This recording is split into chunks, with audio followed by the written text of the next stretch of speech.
463.5.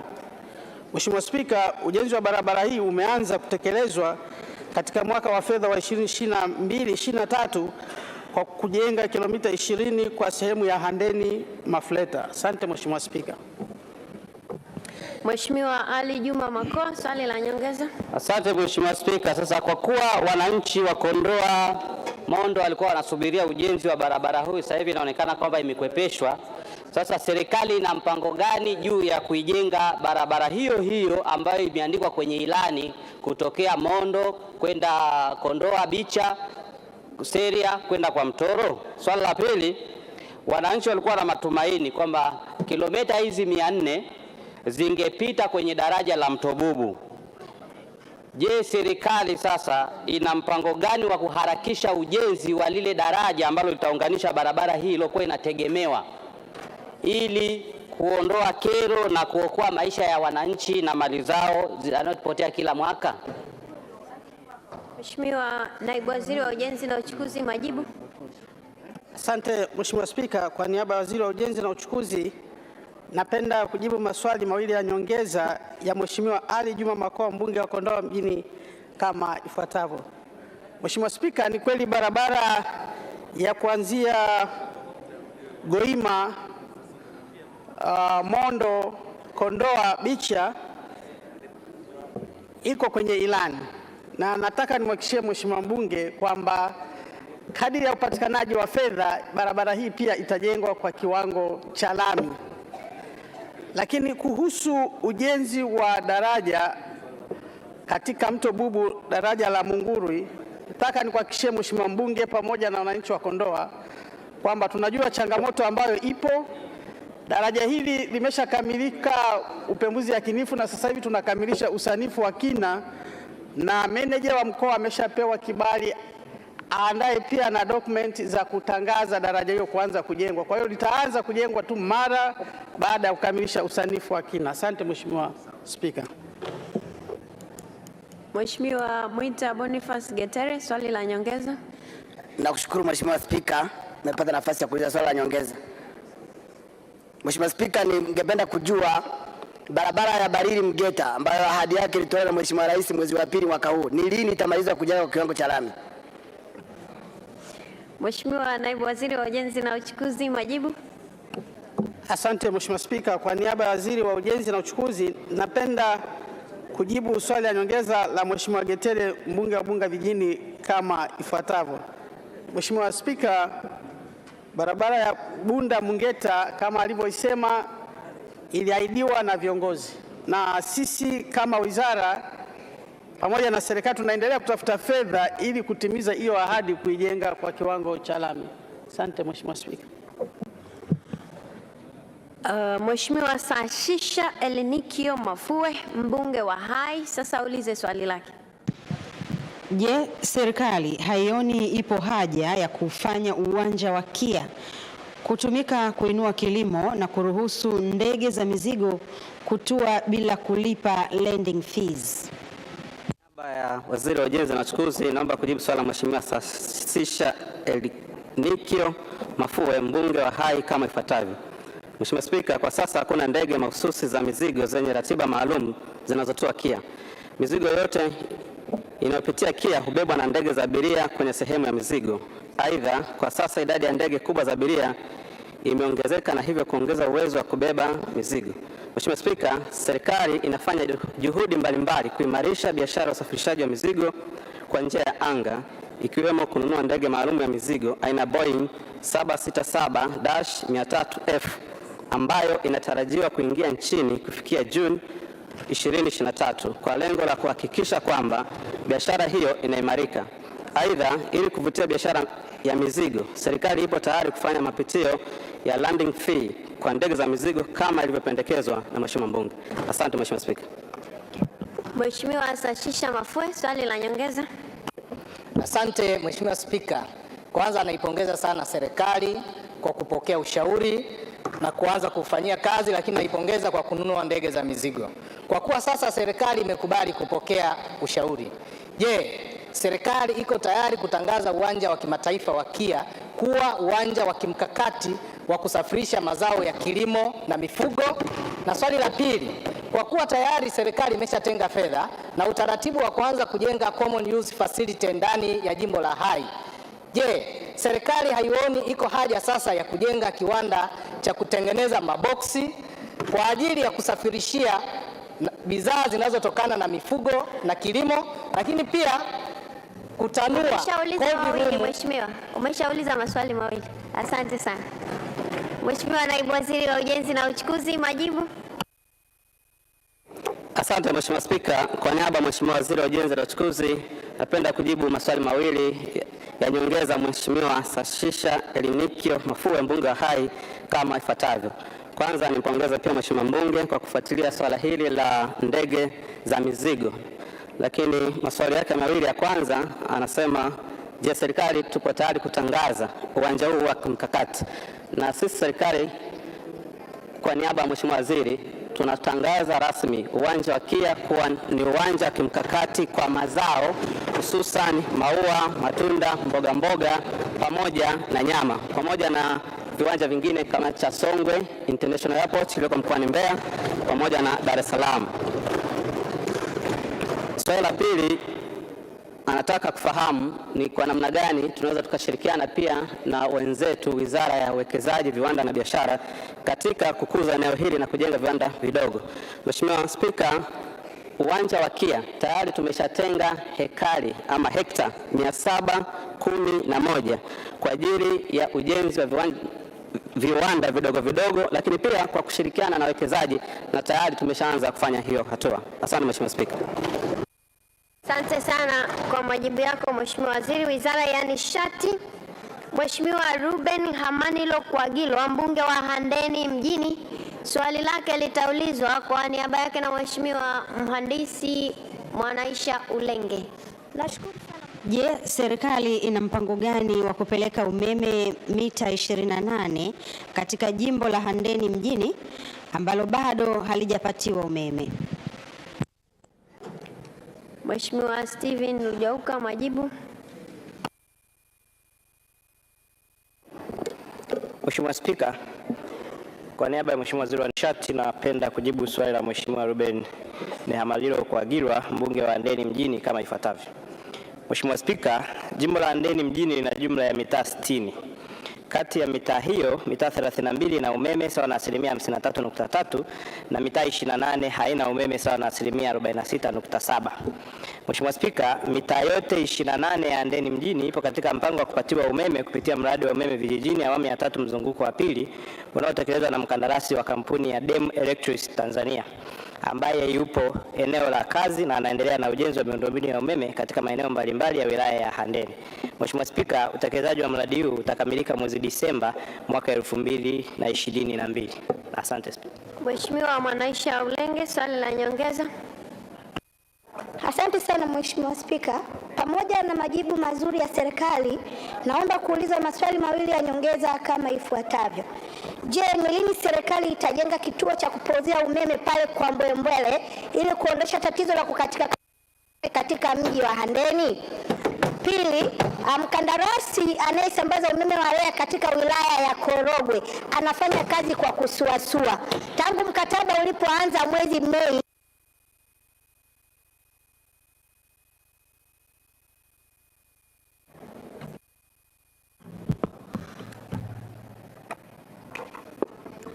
Swali la pili, mkandarasi anayesambaza umeme wa REA katika wilaya ya Korogwe anafanya kazi kwa kusuasua.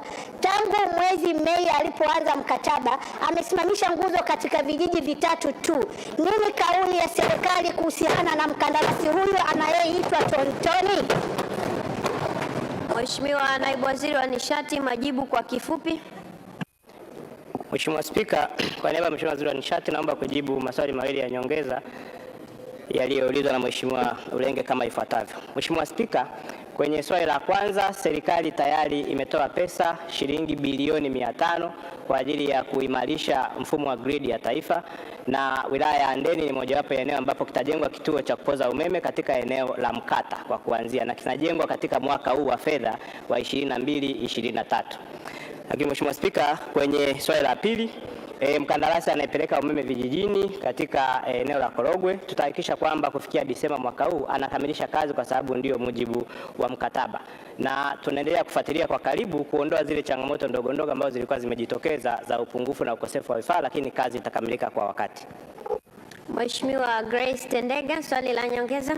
Asante sana Mheshimiwa Spika. Je, ni lini serikali itapeleka umeme katika vitongoji 42 vilivyobakia katika jimbo la Kalenga mkoani Iringa? Mheshimiwa Naibu Waziri, majibu kwa kifupi. Mheshimiwa Spika, kwa niaba ya Mheshimiwa Waziri naomba kujibu swali la nyongeza la Mheshimiwa Grace Tendega, mbunge wa Viti Maalum Iringa, kama ifuatavyo. Mheshimiwa Spika, serikali inaendelea kupeleka umeme katika vitongoji vyote mchini kwa jinsi upatikanaji wa fedha unavyoendelea. Hatua ambayo tunaendelea nayo sasa ambayo inatakiwa kukamilika ni hatua ya vijiji ambayo itakamilika Disemba mwaka huu, na fedha zinazozidi kupatikana vitongoji vinapelekewa pia umeme. Mheshimiwa Asia Halamga, swali la nyongeza. Asante sana Mheshimiwa Spika kwa kunipa nafasi ya kuuliza swali la nyongeza. Je, ni lini serikali itakamilisha usambazaji wa umeme katika vijiji vya kata ya Kiru na Magara, jimbo la Babati vijijini? Mheshimiwa Naibu Waziri wa Nishati, majibu. Mheshimiwa Spika, kwa niaba ya Mheshimiwa Waziri wa Nishati naomba kujibu swali la nyongeza la Mheshimiwa Asia Halamga kwamba umeme vijijini katika eneo alilolitaja itakamilika mwezi Disemba. Mkandarasi wa Giza ambaye anapeleka umeme katika wilaya ya Manyara, katika mkoa wa Manyara, anaendelea na kazi na tuendelea kusukumana naye ili akamilishe kazi kwa wakati. Mheshimiwa Michael Mwakama, swali la nyongeza. Mkandarasi anayepeleka umeme Kibaha vijijini kwenye kijiji cha Kimalamisare, tulikubaliana afike saiti kwa maelezo yake mwezi wa 6 na mpaka sasa hajafika. Nini kauli ya serikali kwa mkandarasi huyu ili akamalizie kazi? Mheshimiwa Naibu Waziri wa Nishati, majibu. Mheshimiwa Spika, kwa niaba ya Mheshimiwa Waziri wa Nishati naomba kujibu swali la nyongeza la Mheshimiwa Mike kama ifuatavyo. Mheshimiwa Spika, wakandarasi wote wa REA wako katika maeneo yao ya kazi mbalimbali. Unakuta mkandarasi mmoja katika mkoa mmoja labda na wilaya 4 au 5 na tulipunguza kazi. Mheshimiwa Spika, naomba nieleze kwamba baada ya hapa nitalifuatilia jambo hili kujua kwa nini mkandarasi huyu hajafika, na kama amefika maeneo mengine basi ni lini atafika katika eneo la Mheshimiwa mbunge alilouliza. Mheshimiwa Sofia Mwakagenda, swali la nyongeza. Asante Mheshimiwa Spika kwa kunipa nafasi ya kuuliza swali la nyongeza. Katika kitongoji cha Ngana kina kaya 600 katika wilaya ya Rungwe, lakini waliowekea umeme wa REA ni kaya 32 peke yake. Serikali haioni kwamba interval ni kubwa sana, na ni lini mtaweza kupeleka umeme eneo lile? Mheshimiwa Naibu Waziri wa Nishati, majibu. Mheshimiwa Spika, kwa niaba ya Mheshimiwa Waziri wa Nishati naomba kujibu swali la nyongeza ya Mheshimiwa Sofia Mwakagenda kama ifuatavyo. Mheshimiwa Spika, maendeleo ni hatua, na nia ya serikali ni kuhakikisha kila mwananchi mahala popote alipo anafikiwa na umeme. Nimhakikishie Mheshimiwa mbunge kwamba serikali inaendelea kupeleka umeme kwenye maeneo ya vijiji na vitongoji, na kila mwananchi atafikiwa kulingana na upatikanaji wa fedha. Mheshimiwa Naibu Waziri, asante sana kwa majibu yako kwa maswali ya waheshimiwa wabunge. Wizara ya Mali Asili na Utalii, Mheshimiwa Eric James Shigongo, mbunge wa Buchosa, sasa ulize swali lake. Je, ni lini serikali itawamegea eneo wakazi wa kisiwa cha Maisome kutoka msitu wa hifadhi ya Maisome? Swali hili limeelekezwa Wizara ya Maliasili na Utalii. Mheshimiwa Naibu Waziri wa Maliasili na Utalii, Mheshimiwa Mary Masanja, majibu.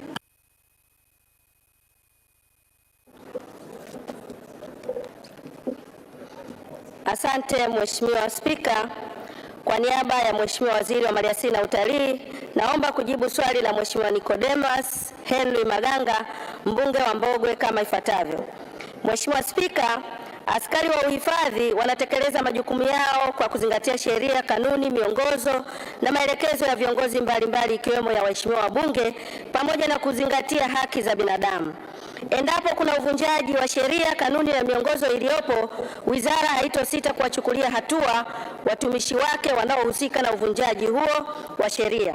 Mheshimiwa Spika, kumekuwepo na wimbi la uvunaji wa mazao ya misitu, ukataji na uchomaji wa mkaa bila kufuata sheria, kanuni na taratibu zinazosimamia biashara hii. Hali hii imesababisha kutoweka kwa kasi kwa maeneo ya misitu na hatimaye kujitokeza kwa athari za mabadiliko ya tabia nchi. Hivyo inapotokea mwananchi anasafirisha mazao ya misitu, yaani mkaa, bila kufuata utaratibu, mazao hayo hutaifishwa na serikali. Nitoe rai kwa wananchi wanaojishughulisha na biashara hii kufuata sheria, kanuni na taratibu husika. Mheshimiwa Nicholas Maganga, swali la nyongeza. Asante Mheshimiwa Spika. Kwanza nashukuru kwa majibu ya serikali, lakini naomba niulize maswali mawili ya nyongeza Mheshimiwa Spika. Katika mawaziri wale 8 walikuja mkoani Geita. Kule Mbogwe kuna changamoto ya migogoro ya watu wenye uhifadhi. Kuna kijiji kimoja cha Sango majuzi kimewekewa vigingi katikati, ambapo kilishapata jeni toka mwaka 76. Je, waziri, msimamo huu ukoje? Maana wananchi mpaka sasa hivi wana hofu kulingana na kigingi kilichowekwa. Swali la pili, Mheshimiwa Waziri, umesema kumekuwa na wimbi la ukataji wa mkaa, lakini kuna taratibu za kisheria hawa wananchi huwa wanazifuata, ila kuna hawa askari migambo ambao pengine hawana mafunzo vizuri wa kusimamia hizi sheria. Kumekuwa na mgongano pale wanapofanya hizi operation, wanawakamata wananchi ambapo wana vibali tayari, lakini wanaonekana kuwaumiza na kutokuwatendea haki. Ni nini kauli yako Mheshimiwa Waziri, ili kusudi wananchi hao pale wanapofuata sheria zote wafanye shughuli zao kwa... Mheshimiwa Naibu Waziri, majibu. Asante Mheshimiwa Spika. Kwa niaba ya Waziri wa Maliasili na Utalii, naomba kujibu maswali mawili ya nyongeza ya Mheshimiwa Nicholas Maganga, mbunge wa Mbogwe, kama ifuatavyo. Mheshimiwa Spika, ni kweli katika maeneo ya Mbogwe baadhi ya vijiji vimeingizwa kwenye kamati ya mawaziri 8, na hivi ninavyoongea tayari mikoa 13 imeshakwisha tembelewa, na maelekezo ya serikali ni kwamba tunafanya tathmini na wataalamu wako katika mikoa hiyo 13 wanafanya hizi tathmini, lakini pia kuona sasa namna ya maeneo ambayo yamehalalishwa kumegwa yamegwe kwa ajili ya kuachiwa wananchi. Kwa hiyo nimtoe wasiwasi Mheshimiwa mbunge kwamba kwa kuwa maeneo haya yako ndani ya tathmini ambayo inasimamiwa na kamati ya mawaziri 8 wa kisekta, tutaendelea kutoa maelekezo kwamba wananchi wasibugudhiwe wakati tunasubiri majibu ya tathmini hiyo. Kwa hiyo vigingi visiwafanye wananchi wasifanye shughuli zao za kila siku, na hawa wahifadhi tunawaelekeza wasilete vurugu yoyote mpaka pale ambapo tathmini ya mawaziri 8 itakapokamilisha kazi zake.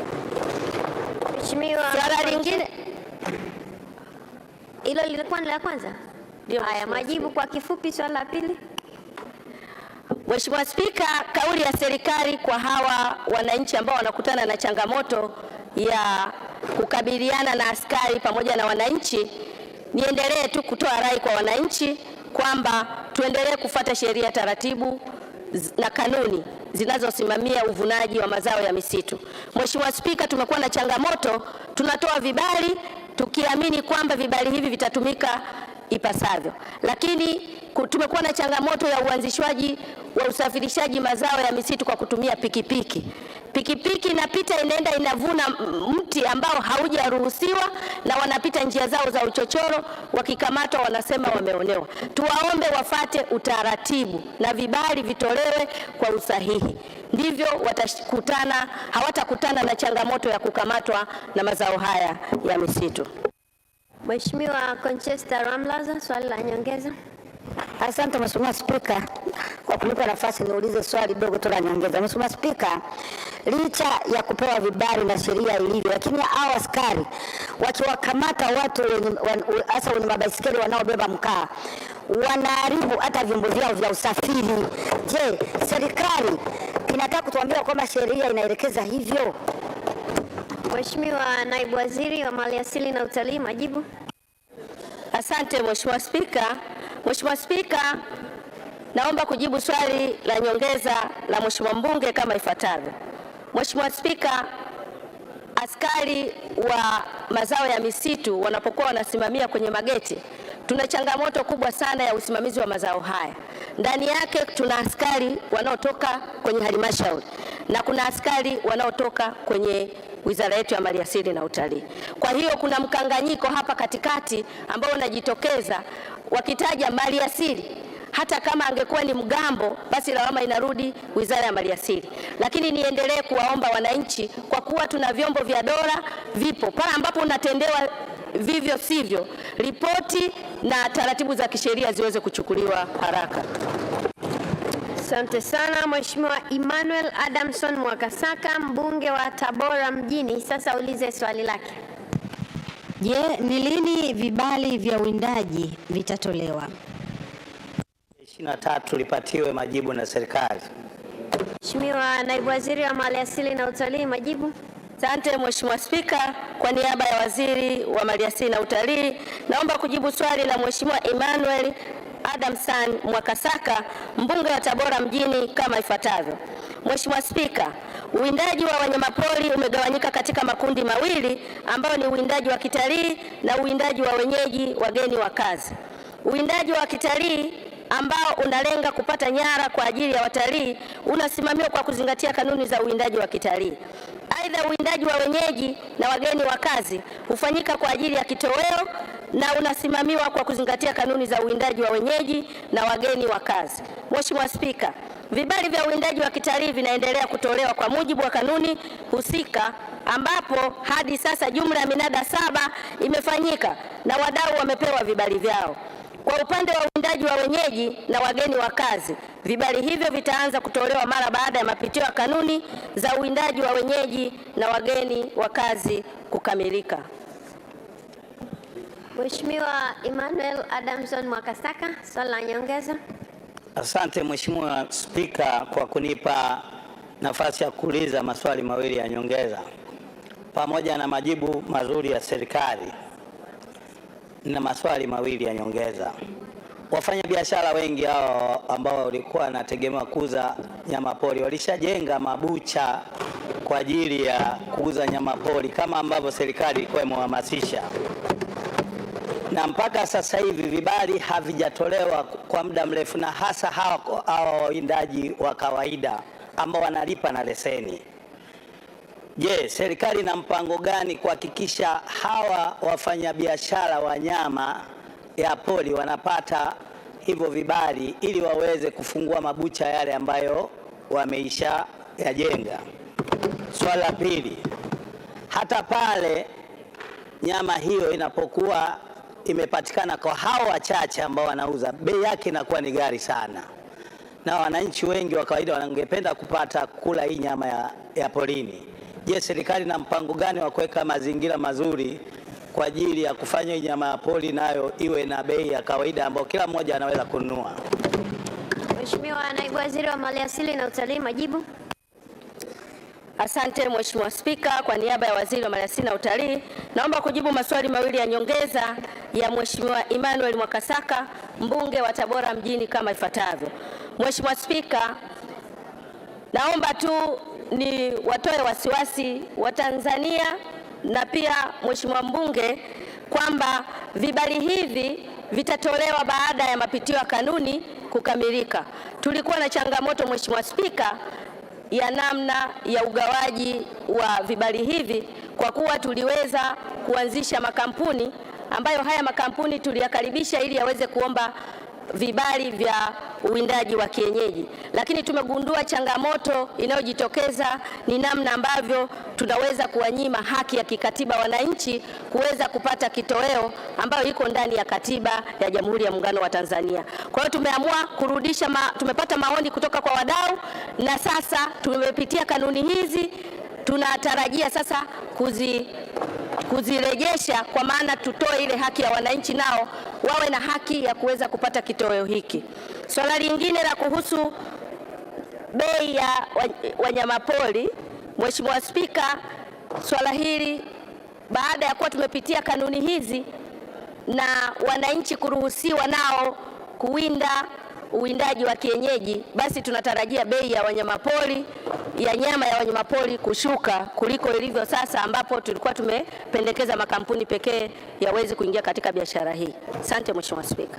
Mheshimiwa George Kakunda, swali la nyongeza kwa kifupi. Nakushukuru sana Mheshimiwa George Kakunda, subiri kidogo.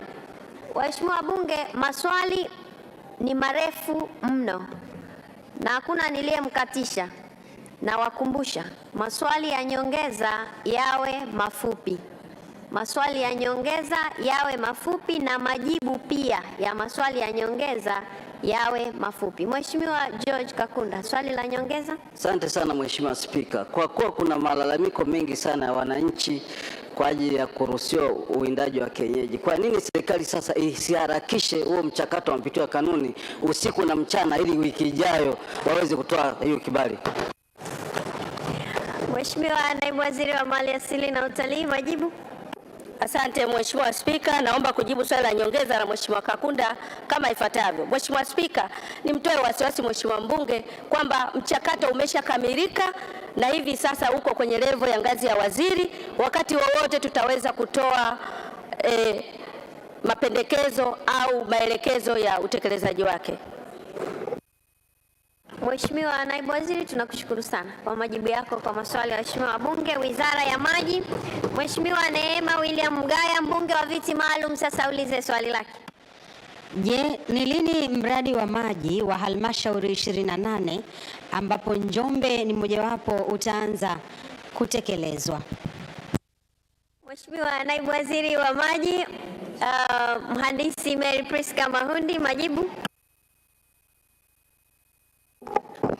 Asante Mheshimiwa Spika, kwa niaba ya Waziri wa Maji naomba kujibu swali la Mheshimiwa Neema William Mgaya, mbunge wa viti maalum kama ifuatavyo. Mheshimiwa Spika, katika mwaka wa fedha 2022/2023 serikali imeanza kutekeleza mradi wa maji wa miji 28 ambapo wakandarasi wote walisharipoti site mwezi Julai 2022. Kwa sasa wakandarasi wanaendelea na usanifu wa kina na ujenzi wa miradi kwa miji 28 ikiwemo Njombe utaanza mwezi Novemba 2022. Mheshimiwa Neema Mgaya, swali la nyongeza. Asante Mheshimiwa Spika kwa kunipa nafasi ya kuweza kuuliza maswali mawili ya nyongeza. Ili mradi, kwanza tunaishukuru serikali kwa hatua hizo za awali.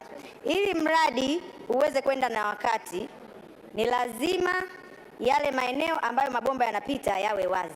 Na yale maeneo ambayo mabomba yanapita ili yawe wazi, lazima wananchi walipwe fidia. Je, lini serikali italipa fidia wananchi hao?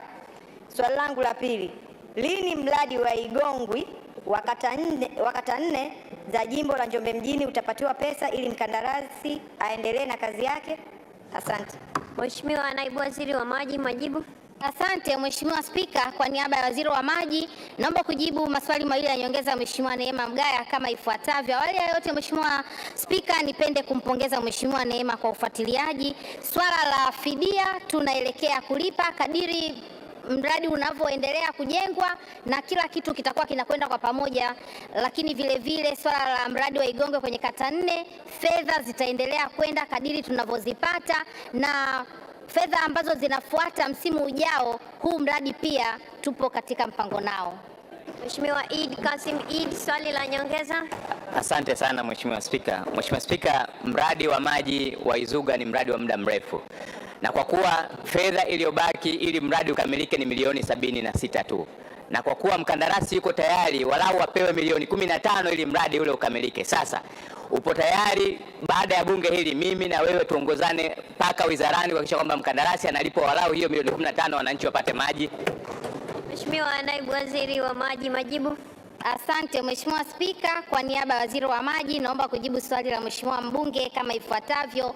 Mheshimiwa Spika, mkandarasi atalipwa na mimi niko tayari kwenda nawe site. Mheshimiwa Suma Ikenda, swali la nyongeza. Asante Mheshimiwa Spika kwa kunipa swali la nyongeza. Ninaipongeza serikali kwa kupata mkandarasi wa maji kwa ajili ya mradi wa Kiwila ambao utalisha wananchi wote wa mkoa wa Mbeya. Sasa je, ni lini serikali itatoa fedha ili mkandarasi aanze kufanya kazi mara moja? Mheshimiwa Naibu Waziri wa Maji, majibu kwa swali hilo muhimu. Asante Mheshimiwa Spika. Kwa niaba ya Waziri wa Maji, naomba kujibu swali muhimu lililoulizwa na Mheshimiwa mbunge viti maalum mkoa wa Mbeya. Awali ya yote nipende kumpongeza Mheshimiwa Suma kwa ufuatiliaji mzuri wa mradi huu muhimu, mradi ambao utakwenda kuleta manufaa kwa Mbeya jiji, lakini vile vile kwa wilaya jirani. Lini fedha inakwenda kupelekwa? Tayari kazi zimeshaanza.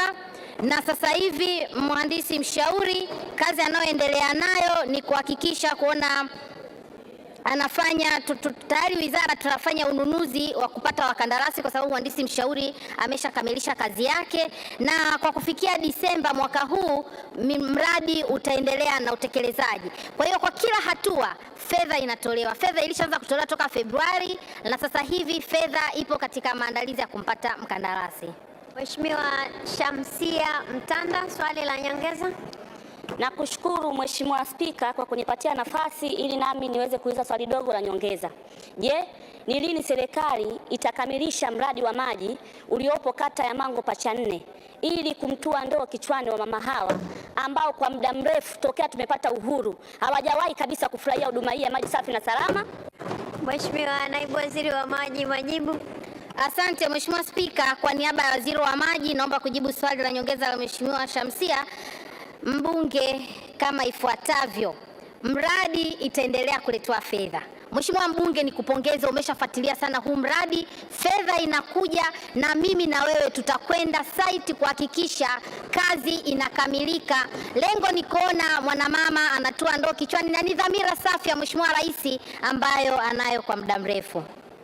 Mheshimiwa Hussein Amar, swali la nyongeza. Asante Mheshimiwa.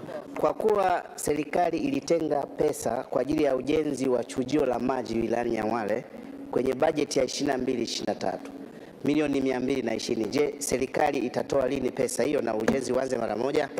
Mheshimiwa Naibu Waziri wa Maji, majibu. Asante Mheshimiwa Spika, kwa niaba ya Waziri wa Maji naomba kujibu swali la Mheshimiwa Hussein Ahmad mbunge wa Nyang'hwale kama ifuatavyo. Mheshimiwa Spika, Mheshimiwa Hussein nimpongeze kwa sababu tulishafuatilia awali, mradi sasa umefikia hatua nzuri, na swala la chujio hizi milioni 200 zitaletwa kwa wakati. Mgao ujao pia tutapunguza hii fedha angalau milioni 100 ili kazi ziendelee kufanyika. Mheshimiwa Christopher Ole Sendeka, swali la nyongeza. Mheshimiwa Spika, nakushukuru kwa kunipa nafasi ya kuuliza swali la nyongeza. Kwa kuwa utekelezaji wa agizo la Rais la kupeleka maji katika kata 4 za Mererani, Ndiamtu na Isinya, Ishambarai na Ujoro namba 5 umeanza katika kata 2 za Mererani na Ndiamtu, je, ni lini sasa wizara itatekeleza agizo hilo la Rais katika kata zilizosalia kupitia mradi ule kabambe wa bilioni 400 wa jiji la Arusha? Mheshimiwa Naibu Waziri wa Maji, majibu. Asante Mheshimiwa Spika, kwa niaba ya Waziri wa Maji naomba kujibu swali la Mheshimiwa Christopher Ole Sendeka kama ifuatavyo. Mheshimiwa Spika, maagizo ya Mheshimiwa Rais, kinachofuata ni utekelezaji. Ndio maana katika kata 4 tayari 2 zimeshaanza kutekelezwa, na kata hizi 2 pia lazima tuje tuzitekeleze ndani ya muda ambao Mheshimiwa Rais ametuagiza. Mheshimiwa Joseph Zacharias Kamonga, swali la nyongeza. Nashukuru sana Mheshimiwa Spika kwa kunipa nafasi niweze kuuliza swali la nyongeza. Ningependa kufahamu ni lini serikali itapeleka maji kijiji cha Kipingu na Kiogo ili kunusuru akina mama wanaoliwa sana na mamba. Asante. Mheshimiwa Naibu Waziri wa Maji, majibu. Asante Mheshimiwa Spika, kwa niaba ya Waziri wa Maji naomba kujibu swali la nyongeza la Mheshimiwa Kamonga kama ifuatavyo. Serikali tayari tuna utaratibu wa kwenda kuhakikisha maeneo ya Kiogo na maeneo yote kando kando ya ziwa yanapata huduma ya maji safi salama bombani ili kunusuru wananchi ambao wanaliwa na mamba, na tayari nimeshaagiza meneja wa mkoa wa Njombe na ameshaniahidi ndani ya muda mfupi atahakikisha eneo ambalo mradi ulikuwa haujafika unakwenda kukamilika. Mheshimiwa Mohamed Moni, swali la nyongeza. Asante sana Mheshimiwa Spika kwa kuniona, maana nimesimama muda mrefu sana. Mheshimiwa Spika, katika halmashauri ya wilaya ya Chemba mwaka wa fedha uliopita tulikuwa na miradi mitatu mikubwa: mradi wa Machiga, mradi wa Chandama na mradi wa visima 13. Lakini mpaka leo, Uliza swali lako Mheshimiwa Moni. mpaka leo wakandarasi wote hawapo site. Naomba kujua kauli ya serikali juu ya wakandarasi hawa. Asante. Mheshimiwa Naibu Waziri wa Maji, majibu. Asante Mheshimiwa Spika, kwa niaba ya Waziri wa Maji naomba kujibu swali la nyongeza la Mheshimiwa Moni, mbunge wa Chemba, kama ifuatavyo. Mheshimiwa Spika, Mheshimiwa Moni, tumekuwa tukifanya kazi kwa pamoja na umefika wizarani mara nyingi na kupongeza kwenye hilo, na miradi hii mikubwa naamini ulishaongea na Mheshimiwa Waziri, umeshaongea na Mheshimiwa Katibu Mkuu, tunakuja kutekeleza na wakandarasi watafuata namna ambavyo mikataba yao wamesaini. Mheshimiwa Naibu Waziri, tunakushukuru sana kwa majibu yako kwa maswali ya waheshimiwa wabunge. Wizara ya Kilimo, Mheshimiwa 𝙏𝙝𝙖𝙣 Sangu, mbunge wa Kwela, sasa ulize swali lake. Je, ni upi mpango wa kujenga skimu ya umwagiliaji kata ya Kaoze, Kipeta na Kilangawana kwa kutumia mto Momba Kwela? Mheshimiwa Spika, kwa niaba ya Waziri wa Kilimo napenda kujibu swali la Mheshimiwa 𝙏𝙗𝙗 Sangu, mbunge wa Kwela, kama ifuatavyo. Mheshimiwa Spika, katika mwaka wa fedha 2022/2023 serikali kupitia halmashauri ya wilaya Sumbawanga vijijini kwa kushirikiana na Tume ya Taifa ya Umwagiliaji imepanga kupima mabonde ya umwagiliaji yaliyopo katika kata ya Kaoze, Kipeta na Kilangana ili kubaini eneo halisi linalofaa kwa kilimo cha umwagiliaji, lakini pia ulawa wa ardhi, kiasi cha maji kwa ajili ya umwagiliaji na aina ya miundombinu inayohitajika. Upimaji huo utahusisha hekta 16,000 katika kata ya Kaoze, hekta 5,000 katika bonde la kata ya Kipeta na hekta 7,000 katika bonde la Maleza kata ya Kilangwana. Kukamilika kwa upimaji huo kutawezesha maeneo hayo kuingizwa kwenye mpango wa uendelezaji wa miundombinu ya umwagiliaji kwa kipindi cha mwaka 2023-2024 na kuendelea. Mheshimiwa 𝙏𝙗𝙗 Sangu, swali la nyongeza. Nakushukuru sana Mheshimiwa Spika. Pamoja na majibu yenye matumaini kutoka serikalini, naomba niulize maswali madogo mawili ya nyongeza. Utambuzi wa bonde la Mititi na Ilembo ndani ya jimbo la Kwela kwa ajili ya kuanzisha skimu umefanyika muda mrefu. Sasa nataka kujua ni lini sasa serikali mtaleta fedha kwa ajili ya usanifu kuanzisha skimu hizo. Swali la pili, skimu ya umwagiliaji iliyopo kata ya Ilemba kwa maana ya kijiji cha Sakalilo imetumia muda mrefu sasa, imetumia zaidi ya bilioni 1 na bado fedha karibia takriban milioni 800 kukamilisha skimu hiyo. Nataka kujua ni lini mtaleta fedha hiyo ili uweze kukamilisha skimu hii ya Sakalilo. Mheshimiwa Naibu Waziri wa Kilimo, majibu kwa kifupi. Mheshimiwa Spika, kwa niaba ya Waziri wa Kilimo napenda kujibu maswali mawili ya nyongeza ya Mheshimiwa 𝙏𝙗𝙗 Sangu, mbunge wa Kwela, kama ifuatavyo, na nitaomba niajibu kwa pamoja. Mheshimiwa Spika, nataka nimhakikishie Mheshimiwa mbunge kwamba mipango hii tumeiweka katika mwaka wa fedha 2023/2024 na imekuwa ni kilio cha Mheshimiwa mbunge. Ahadi yetu ni kwamba tutafanya utekelezaji katika mwaka wa fedha na kuendelea. Mheshimiwa Ali Mlagila Jumbe, swali la nyongeza. Asante sana Mheshimiwa Spika. Naomba kuuliza swali la nyongeza. Mheshimiwa Waziri, ni lini mkandarasi wa kujenga skimu ya umwagiliaji ya Makwale wilayani Kyela kutumia mto Rufilio ataanza kazi? Mheshimiwa Naibu Waziri wa Kilimo, majibu. Mheshimiwa Spika, kwa niaba ya Waziri wa Kilimo napenda kujibu swali la Mheshimiwa Ali Jumbe, mbunge wa Kyela, kama ifuatavyo. Mheshimiwa Spika, maelekezo ambayo tuliyatoa kwa wakandarasi wote wale ambao walisaini mikataba wakati wa sherehe ya 8/8 pale Mbeya ni kwamba wanapaswa kuwa site kuanzia tarehe 15, lakini tumhakikishie Mheshimiwa mbunge kwa hoja yake mahususi, basi tuhakikisha kwamba tunamharakisha mkandarasi huyu ili aende kuanza kazi mapema hii kama ambavyo maelekezo yalitoka wizarani. Mheshimiwa Dennis Londo, swali la nyongeza. Nashukuru Mheshimiwa Spika kwa kunipa nafasi ya kuuliza swali la nyongeza.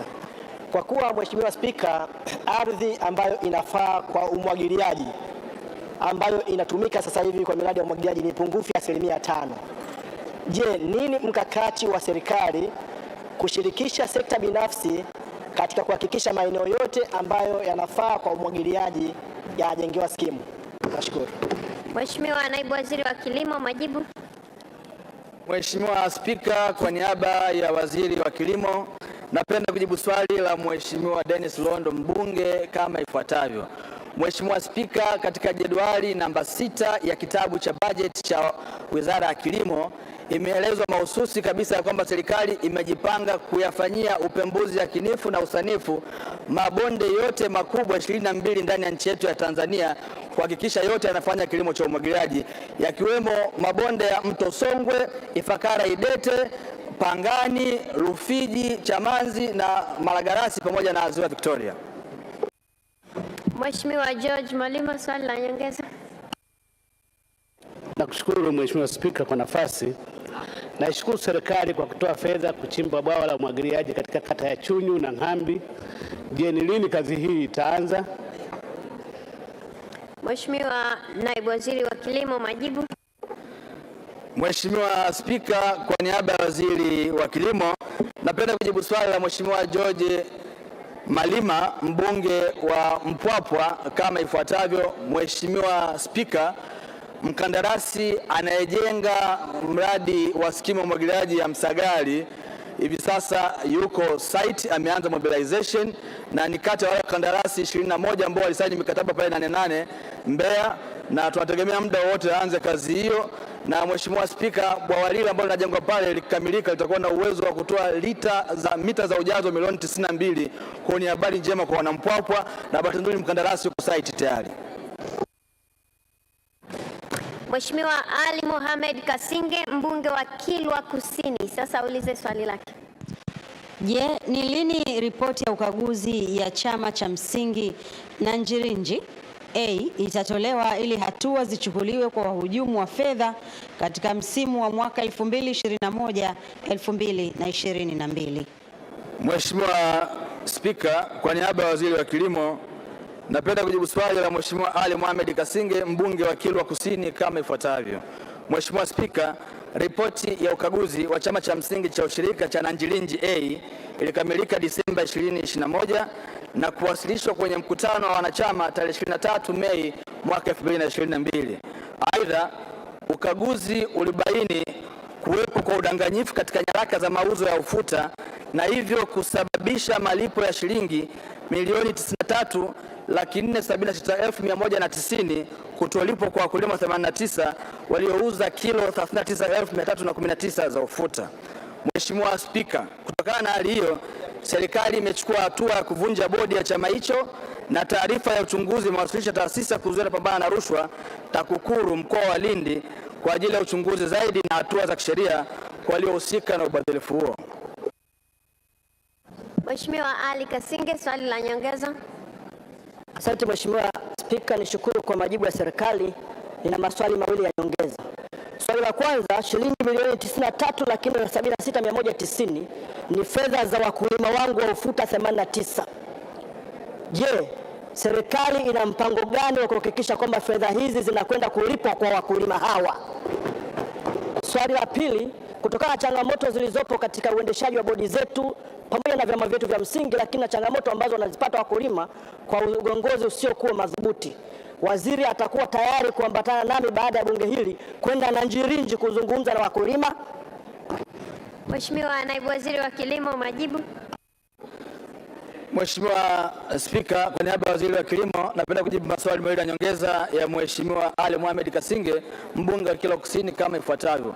Mheshimiwa Spika, la kwanza la kuhusu malipo kwa wakulima, na mwelekeza mkurugenzi mkuu wa Tume ya Ushirika Tanzania kuhakikisha anafuatilia na mwisho wa siku wakulima hawa waweze kulipwa madai yao haya. La pili la kuhusu kuongozana naye, Mheshimiwa Spika, Mheshimiwa mbunge, kwa hiyo kwamba niko tayari baada ya vikao hivi vya bunge tuongozana mimi naye pamoja kwenda Kilwa kwa ajili ya kuhakikisha kwamba mambo yanakwenda vizuri. Mheshimiwa Naibu Waziri, tunakushukuru sana kwa majibu yako kwa maswali ya Mheshimiwa wabunge. Wizara ya Mambo ya Ndani ya Nchi, Mheshimiwa Ramadhan Suleiman Ramadhan mbunge wa Chake Chake, sasa ulize swali lake. Je, ni lini serikali itajenga kituo kipya cha polisi katika wilaya ya Chake Chake? Swali hili limeelekezwa Wizara ya Mambo ya Ndani ya Nchi. Majibu. Mheshimiwa Spika, kwa niaba ya Waziri wa Mambo ya Ndani ya Nchi, napenda kujibu swali la Mheshimiwa Ramadhan Suleiman Ramadhani, mbunge wa Chake Chake kama ifuatavyo. Mheshimiwa Spika, serikali kupitia Jeshi la Polisi lina eneo kwa ajili ya ujenzi wa kituo cha polisi katika shehia ya vitongoji lenye ukubwa wa mita za mraba 1496. Mpango wa serikali ni kutenga fedha katika bajeti ya mwaka ujao 2023-2024 ili ujenzi uanze. Nashukuru Mheshimiwa Spika. Mheshimiwa Ramadhan Suleiman Ramadhan, swali la nyongeza. Asante sana Mheshimiwa Spika. Ingawa Mheshimiwa Naibu Waziri amejibu vizuri kwenye swali lake la msingi, naomba nimuulize maswala mawili ya nyongeza. Swali la kwanza ni kwamba wakati tunasubiri fedha zitengwe kwenye bajeti ya mwaka 23-24 kwa ajili ya ujenzi wa kituo kikubwa, je, serikali haioni haja ya kujenga vituo vidogo vya polisi, yani police post kwenye maeneo tofauti ya mji wa Chake Chake? Na la pili, je, Mheshimiwa Naibu Waziri yuko tayari kufuatana na mimi tuende kwenye eneo la Chake Chake akaone jiografia na kama ujenzi wa kituo cha vitongoji ndio ingekuwa suluhisho la wananchi kufuata huduma za kipolisi? Mheshimiwa Naibu Waziri wa Mambo ya Ndani ya Nchi, majibu. Mheshimiwa Spika, kwa niaba ya Waziri wa Mambo ya Ndani ya Nchi, naomba kujibu maswali mawili ya nyongeza ya Mheshimiwa Ramadhan Suleiman Ramadhani kama ifuatavyo. Moja, ni kweli kwamba pale ambapo vidogo vya polisi panapohitajika, lakini kwa sababu kituo cha Chake Chake kwa sasa kimechakaa, kinahitajika kujenga kituo kipya, kipaumbele tumeweka kwenye kujenga kituo kipya katika mwaka wa fedha ujao. Naomba Mungu akubaliane na sisi tulitekeleza hilo kwanza. Jambo la pili, juu ya umuhimu wa kuongozana naye kwenda vitongojini, niko tayari Mheshimiwa Spika, hakuna kikwazo chochote. Wakati tutakapofika tukaambizana, basi tutaongozana. Nashukuru Mheshimiwa Spika. Mheshimiwa Usipondeza, swali la nyongeza. Asante sana Mheshimiwa Spika, nakushukuru kwa kunipa nafasi hii na mimi kuuliza swali dogo la nyongeza. Kama ilivyo jimbo la Chake Chake kuhusu kujengewa kituo, na mimi nimekuwa nikiuliza sana katika jimbo langu la Chumboni, na nimekuwa nikipewa ahadi zaidi ya mara 6-7 na vituo vyangu viwili vya Marubi na Chumboni kuwa nitapata msaada kutoka Jeshi la Polisi na kujengewa. Je, na tuliwahi kuuliza ikiwa serikali iko tayari kuvirasimisha kwetu kwa wananchi wa jimbo la Chumboni, basi wafanye hivyo alafu watupe kibali na sisi tunaweza kuendelea wenyewe. Asante Mheshimiwa Spika. Mheshimiwa Naibu Waziri wa Mambo ya Ndani ya Nchi, majibu. Mheshimiwa Spika, naomba kujibu swali la nyongeza la Mheshimiwa Pondeza kama ifuatavyo. Ni kweli amekuwa akiuliza maswali ya Chumbuni na nilimwahidi katika bajeti iliyopita la bajeti kipindi cha April June niliweza kwenda Zanzibar na nitembelea kituo chake. Mheshimiwa Spika, kinachogomba ni upatikanaji wa fedha, ndio maana tunaweka vipaumbele. Mheshimiwa Spika, mbunge avumilie na kubaliane nami kwamba pale utakapopata fedha Chumbuni itapewa kipaumbele kama tulivyofanya kwenye maeneo mengine ya Chake Chake na kwingineko. Nashukuru Mheshimiwa Spika. Mheshimiwa Kuchauka, swali la nyongeza. Asante Mheshimiwa Spika, na mimi kunipa nafasi ya kuuliza swali la nyongeza. Wilaya ya Liwale ina umri wa miaka 47 sasa. Hajawahi kuwa na jengo la kituo cha polisi, ukiachia lile jengo ambalo wamepanga lilikuwa la benki. Nini kauli ya serikali kuipatia wilaya ya Liwale jengo la polisi? Mheshimiwa Naibu Waziri wa Mambo ya Ndani ya Nchi, majibu. Mheshimiwa Spika, kwa niaba ya Waziri wa Mambo ya Ndani ya Nchi, naomba kujibu swali la nyongeza la Mheshimiwa mbunge wa Liwale kama ifuatavyo. Mheshimiwa Spika, tunafahamu wilaya Kongwe hizi, sasa kwa bahati mbaya Liwale hawajawahi kuwa nacho. Nimwahidi Mheshimiwa Spika, katika bajeti ijayo tutaweka kipaumbele ili wilaya yako ianze michakato ya kujenga kituo chake cha polisi kama zilivyo wilaya nyingine za Tanzania bara. Nashukuru Mheshimiwa Spika. Mheshimiwa Halifa, swali la nyongeza. Asante sana Mheshimiwa Spika, na mimi nimuuliza swala moja dogo la nyongeza Mheshimiwa Naibu Waziri. Mheshimiwa Spika, kituo cha Wete ndio makao makuu ya polisi mkoa wa Kaskazini Pemba. Kituo kimechakaa, hakina hadhi. Ni lini serikali itakikarabati kituo kile? Asante Mheshimiwa. Mheshimiwa Naibu Waziri wa Mambo ya Ndani ya Nchi, majibu. Mheshimiwa Spika, napenda kujibu swali la nyongeza Mheshimiwa mbunge Awete kama ifuatavyo. Nafahamu na yeye anafahamu Mheshimiwa mbunge kwamba vituo vingi vilivyojengwa siku nyingi vimechakaa sana, na kama atafuatilia, tumeanza kukarabati vituo vya polisi vikianzia makao makuu pale Zanzibar na makazi yao. Tutaendelea kufanya hivyo maeneo ya Pemba kutegemea upatikanaji wa fedha. Mheshimiwa Spika, tumeshakubaliana na mbunge kwamba awamu ijayo nitatembelea Pemba na eneo la Awete ni eneo nitakalolipa kipaumbele katika ziara yangu. Nashukuru Mheshimiwa Spika. Mheshimiwa Omar, swali la nyongeza. Asante Mheshimiwa Spika, swali langu lilikuwa linaelekea na Mheshimiwa Halifa. Mheshimiwa Mohamed Isa, swali la nyongeza.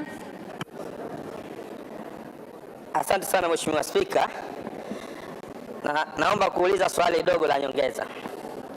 Mheshimiwa Spika, katika bunge lililopita la budget, Wizara ya Mambo ya Ndani niliahidiwa kituo cha Konde kutengenezwa kwa thamani ya shilingi milioni 41 na laki 5, na bajeti tayari tumeshapitisha.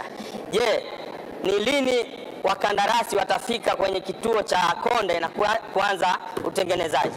Asante sana. Mheshimiwa Naibu Waziri wa Mambo ya Ndani ya Nchi, majibu. Mheshimiwa Spika, kwa niaba ya Waziri wa Mambo ya Ndani ya Nchi naomba kumjibu Mheshimiwa mbunge wa Konde swali lake la nyongeza kama ifuatavyo. Mheshimiwa Spika, madam budget imepitishwa na ipo na anachosubiri ni ukandarasi, tutawasiliana na kamishna wa polisi Zanzibar ili mipango ya kumpa mkandarasi, kwa sababu tunatumia force account, aweze kuelekezwa injinia wa polisi Zanzibar ili ukarabati wa jengo hilo uweze kuanza. Nashukuru Mheshimiwa Spika. Mheshimiwa Naibu Waziri, tunakushukuru kwa majibu yako kwa maswali ya Mheshimiwa wabunge. Wizara ya Katiba na Sheria, Mheshimiwa Neema Gerald Mwandabila, mbunge wa viti maalum, sasa ulize swali lake. Je, ni nini mkakati wa mahakama kutoa hukumu ya pande mbili, hasa mtuhumiwa anaposhinda kesi, kuepuka kufungua kesi mpya kulipwa fidia? Waziri wa Katiba na Sheria, Mheshimiwa Pinda, majibu. Asante Mheshimiwa Spika, kwa niaba ya Waziri wa Katiba na Sheria naomba kujibu swali la Mheshimiwa Neema Mwandabila, mbunge wa viti maalum kama ifuatavyo. Mheshimiwa Spika, kwa mujibu wa kanuni na taratibu za madai ya fidia, kuachiwa huru kwa mshtakiwa katika shtaka la jinai hakumpi haki ya moja kwa moja ya kulipwa fidia. Ili mshtakiwa aweze kulipwa fidia kutokana na kushinda shauri la jinai, ni lazima athibitishe mahakamani kwamba mashtaka dhidi yake yalikuwa ya hila na kwamba hakukuwa na sababu za msingi za kumshtaki. Kuachiwa pekee kwa mshtakiwa katika shtaka la jinai hakumaanishi mashtaka dhidi yake yalikuwa ya hila na waliomshtaki hawakuwa na sababu ya kuamini alitenda kosa. Mheshimiwa Spika, kifungu cha 345 kifungu kidogo cha pili cha sheria ya mwenendo wa makosa ya jinai kinaipa mamlaka mahakama kutoa amri ya mtuhumiwa aliyeshinda shauri lake la jinai kulipwa gharama za shauri iwapo shauri hilo liliendeshwa na mwendesha mashtaka wa kujitegemea, yani private prosecutor. Mheshimiwa Neema Mwandabila, swali la nyongeza. Asante Mheshimiwa Spika. Mheshimiwa Spika, kwa mchakato uliopo unapoteza haki ya watu wengi kwa kuto kupata haki zao kwa wakati, lakini wakati mwingine kwa watu wengine kushindwa kurudi mahakamani kwa hofu na uoga. Je, ni lini serikali itakuja na sheria ambayo inatoa haki kwa wakati huo wa hukumu? Lakini pia kuna swali namba 2, kumekuwa na utaratibu kwa watu kufunguliwa kesi, baadaye kesi hizo zinafutwa, anafunguliwa kesi nyingine mbadala. Je, ni vigezo gani vinatumika kumbadilishia mtu kesi kutoka ile kesi ya awali kuja kesi ya pili? Asante Mheshimiwa Spika. Mheshimiwa Naibu Waziri wa Katiba na Sheria, majibu. Asante Mheshimiwa Spika, kwa niaba ya Waziri wa Katiba na Sheria nipende kujibu maswali mawili ya nyongeza ya Mheshimiwa Neema kama ifuatavyo. Swala la kufanya marekebisho madogo ya sheria kwenye eneo hili tunalichukua na tunakwenda kulifanyia mchakato ili tuone kama kuna sababu zozote za kufanya hivyo, na bunge lako tukufu litajulishwa. Mheshimiwa Spika, kuhusu mabadiliko ya kesi wakati umeshtakiwa kwa kosa hili na baadaye unapelekwa kwenye kosa jingine, hilo linategemea sana mwenendo wa upelelezi ambao unaweza kubaini uhusiano wa tukio lile na tukio jingine ambalo linakupeleka kwenye mashtaka mapya. Asante. Mheshimiwa Naibu Waziri, asante sana kwa majibu yako kwa maswali ya Mheshimiwa wabunge. Wizara ya Fedha na Mipango, Mheshimiwa Luhaga Johnson Mpina, mbunge wa Kisesa, sasa ulize swali lake. Je, ni kwa nini kesi 1097 za kodi zenye thamani ya shilingi trilioni 360 na dola za Marekani milioni 181.4 hazijaamliwa hadi sasa? Spika, kwa niaba ya Waziri wa Fedha na Mipango, naomba kujibu swali la Mheshimiwa Luhaga Johnson Mpina, mbunge wa Kisesa kama ifuatavyo. Mheshimiwa Spika, hadi Agosti 2022 kulikuwa na idadi ya mashauri 854 kwenye hatua mbalimbali za usikilizaji yenye kodi inayobishaniwa ya jumla ya shilingi trilioni 4.21 na dola za Marekani milioni 3.48 katika taasisi za rufani za kodi ambazo ni TRAP na TRAT. Hivyo kwa sasa TRAP na TRAT zinaendelea kusikiliza mashauri hayo pamoja na mashauri mapya yanayoendelea kusajiliwa. Aidha, kwa nyakati tofauti idadi ya mashauri ya kodi hupungua au kuongezeka kulingana na kasi ya usikilizaji na usajili. Asante Mheshimiwa Spika. Mheshimiwa Luhaga Mpina, swali la nyongeza. Kwanza Mheshimiwa Spika, nisikitike kwamba swali limeuliza trilioni 360 lakini imejibiwa trilioni 4.21. Hata hivyo, ninayo maswali mawili ya nyongeza. La kwanza, kwa nini serikali iliamua kukubali kupokea shilingi bilioni 700 kutoka katika kesi za malimbikizo ya makampuni ya madini maarufu makinikia badala ya trilioni 360 ambayo ni madai halali katika nchi yetu? Lakini swali la pili, nini kilichowafanya TRA washindwe kukusanya malimbikizo ya kodi yasiyo na kesi ya shilingi trilioni 7.54 na kusababisha ongezeko hili la malimbikizo ya kodi kufikia 94.6, lakini wakati huo uwezo wa TRA wa kukusanya malimbikizo hayo umekuwa ukishuka kila wakati na kufikia 10% tu, na wakati huo TRA ikijivuna kwamba inaongeza makusanyo ya kodi. Mheshimiwa Spika, kwanza nipate ufafanuzi. Swali linazungumzia kesi 1097 trilioni 360 na hizo dola za Kimarekani milioni 181.4. Mheshimiwa Naibu Waziri, jibu linazungumzia mashauri kuwa 854 ambayo thamani yake ni trilioni 4.21 na dola za Kimarekani milioni 3.48. Haya ndio mashauri yaliyopo ambayo serikali inayajua, ambayo ni tofauti na ya mbunge, au mmechagua kati ya yale ambayo yapo mmeamua kuyajibia haya ambayo mmeleta majibu? Nataka kuelewa kwanza hapa. Asante Mheshimiwa Spika, hayo ni mashauri ambayo yapo tunayatambua serikali. Mheshimiwa Waziri, naona umesimama. Mheshimiwa Waziri wa Fedha na Mipango, ufafanuzi hiyo sehemu ya kwanza, alafu nimpe fursa ya kujibu yale maswali mawili. Mheshimiwa Spika, kwenye swala la msingi lile la trilioni 360, moja, serikali haijapokea kimya, haijakubali tu kupokea fedha hizo kwa maana ya kuacha trilioni 360, isipokuwa kilichofanyika. Mheshimiwa Spika, utakumbuka serikali ilipeleka complaint against makampuni hayo ya madini, na baada ya complaint zile kupelekwa. Ngoja Mheshimiwa, twende kwa mtiririko mzuri. Ninachotaka kuelewa, swali la Mheshimiwa Mpina linazungumzia kesi 1097. Jibu linazungumzia kesi 854. na thamani ambayo Mheshimiwa Mpina anazungumzia ni trilioni 360. Serikali inasema ni trilioni 421. Vizuri wa majibu hapa, namna serikali ijibu haya majibu ambayo serikali mlichotaja Mheshimiwa Mpina. Mheshimiwa Spika, pana tofauti. Ile kesi kubwa aliyoiongelea trilioni 360 ni ya upande wa makinikia.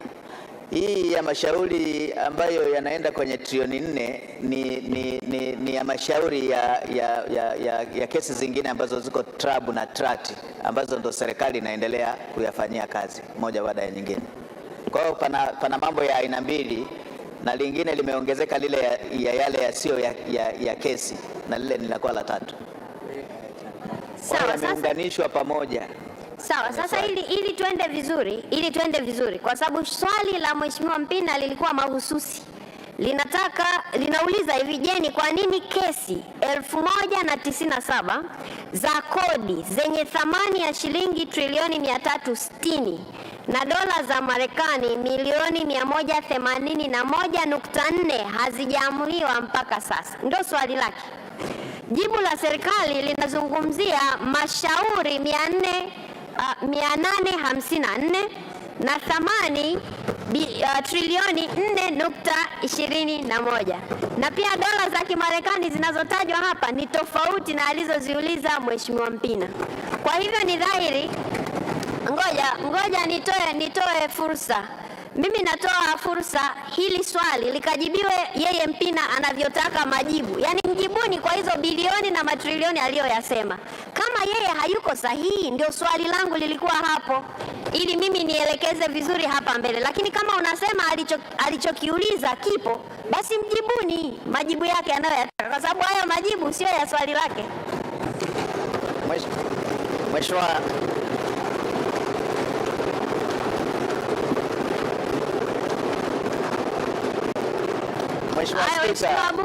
Mheshimiwa Waziri, labda sasa atakuwa ameelewa tofauti. Mheshimiwa Spika, trilioni 360 haziko kwenye trabu na trat. Ni kitu tofauti. Hazipo kwenye nini? Kwenye trabu na trat. Ndio nini? Hazipo kwenye nini? Mimi sielewi maana yake nini? Trilioni 360 hazipo kwenye mashauri haya ya kikodi ya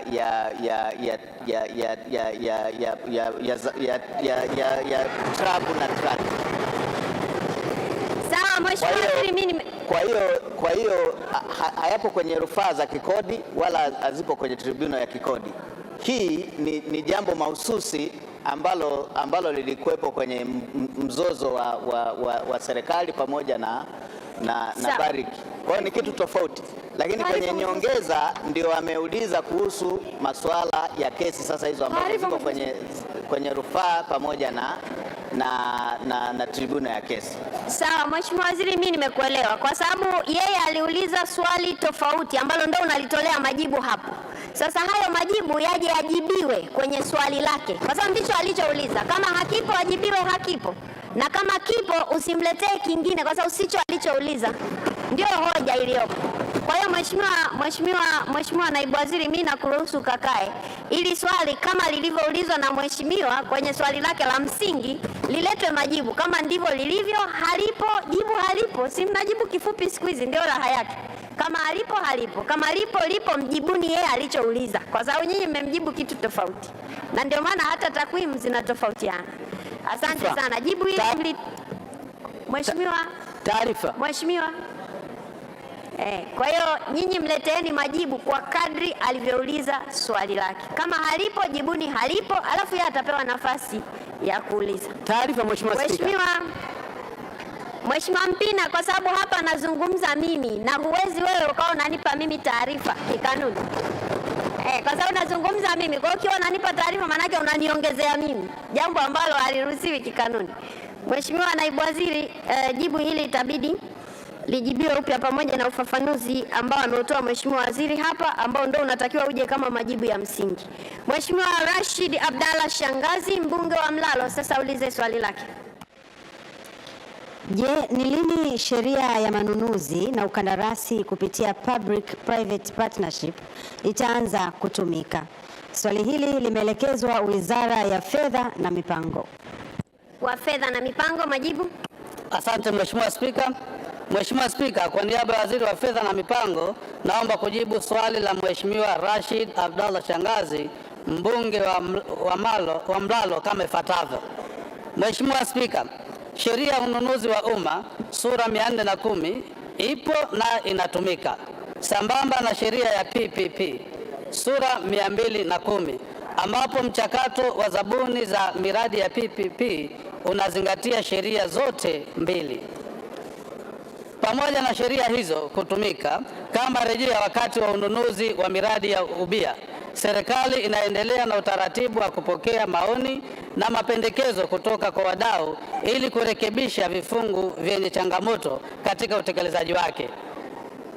Ni matarajio yetu kwamba marekebisho ya sheria zote mbili yatakamilika katika mwaka 2022-2023. Asante Mheshimiwa Spika. Asante sana Mheshimiwa Rashid Shangazi, swali la nyongeza. Asante Mheshimiwa Spika, pamoja na majibu ya serikali na maswali madogo mawili ya nyongeza. Kwa kuwa kwa mujibu wa sheria hii ya PPP kwa maana ya sheria sura namba 210 kiwango cha mtaji kwa wazawa ni dola milioni 20. Je, serikali haioni kwamba kiwango hiki ni sehemu ya kikwazo cha utekelezaji wa sheria hii?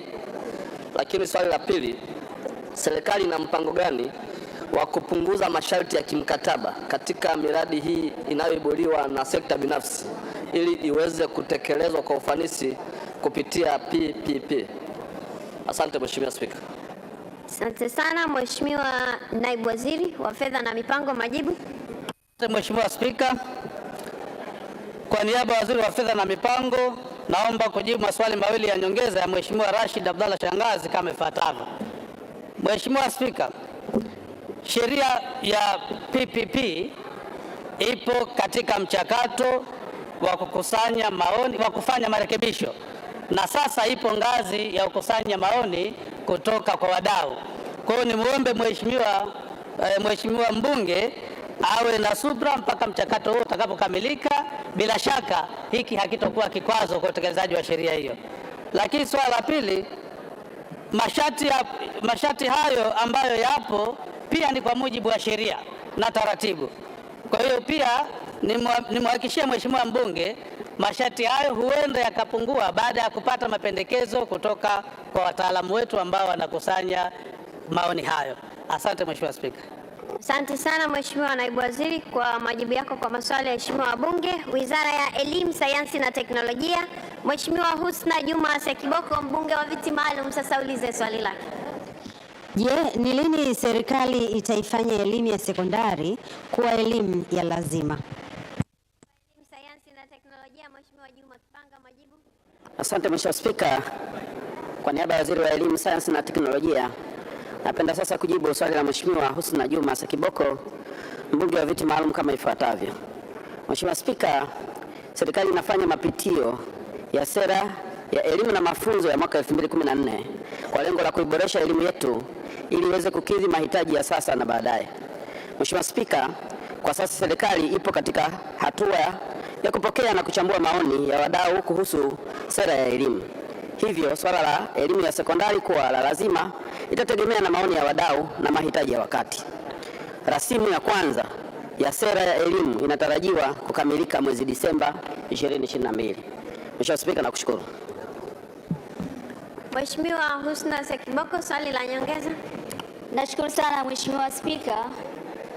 Kwa kuwa Mheshimiwa Samia Suluhu Hassan, Rais wa Jamhuri ya Muungano wa Tanzania, ameonyesha nia na dhamira ya dhati ya kumlinda mtoto wa kike kwa kuweka elimu bila malipo kuanzia darasa la kwanza mpaka kidato cha 6. Kwa nini sasa wizara isitoe waraka wa kulinda watoto wa dhidi ya mimba na za utotoni na ndoa za utotoni ili kuwahimiza kuwa shuleni wakati tunasubiri mabadiliko makubwa ya sera? Mheshimiwa Spika, pamekuwa na wimbi kubwa la watoto mtaani. Hilo ni la pili Mheshimiwa. La kwanza umeshatoa maelezo tayari. Uliza swali lako la pili. Mheshimiwa Spika, ni kwa nini serikali isitoe kauli dhidi ya watoto walioko mtaani wanaokosa kuenda shuleni ambao wamejiingiza kwenye makundi ya vilevi na uhalifu kama panya road. Mheshimiwa Naibu Waziri wa Elimu, Sayansi na Teknolojia, majibu.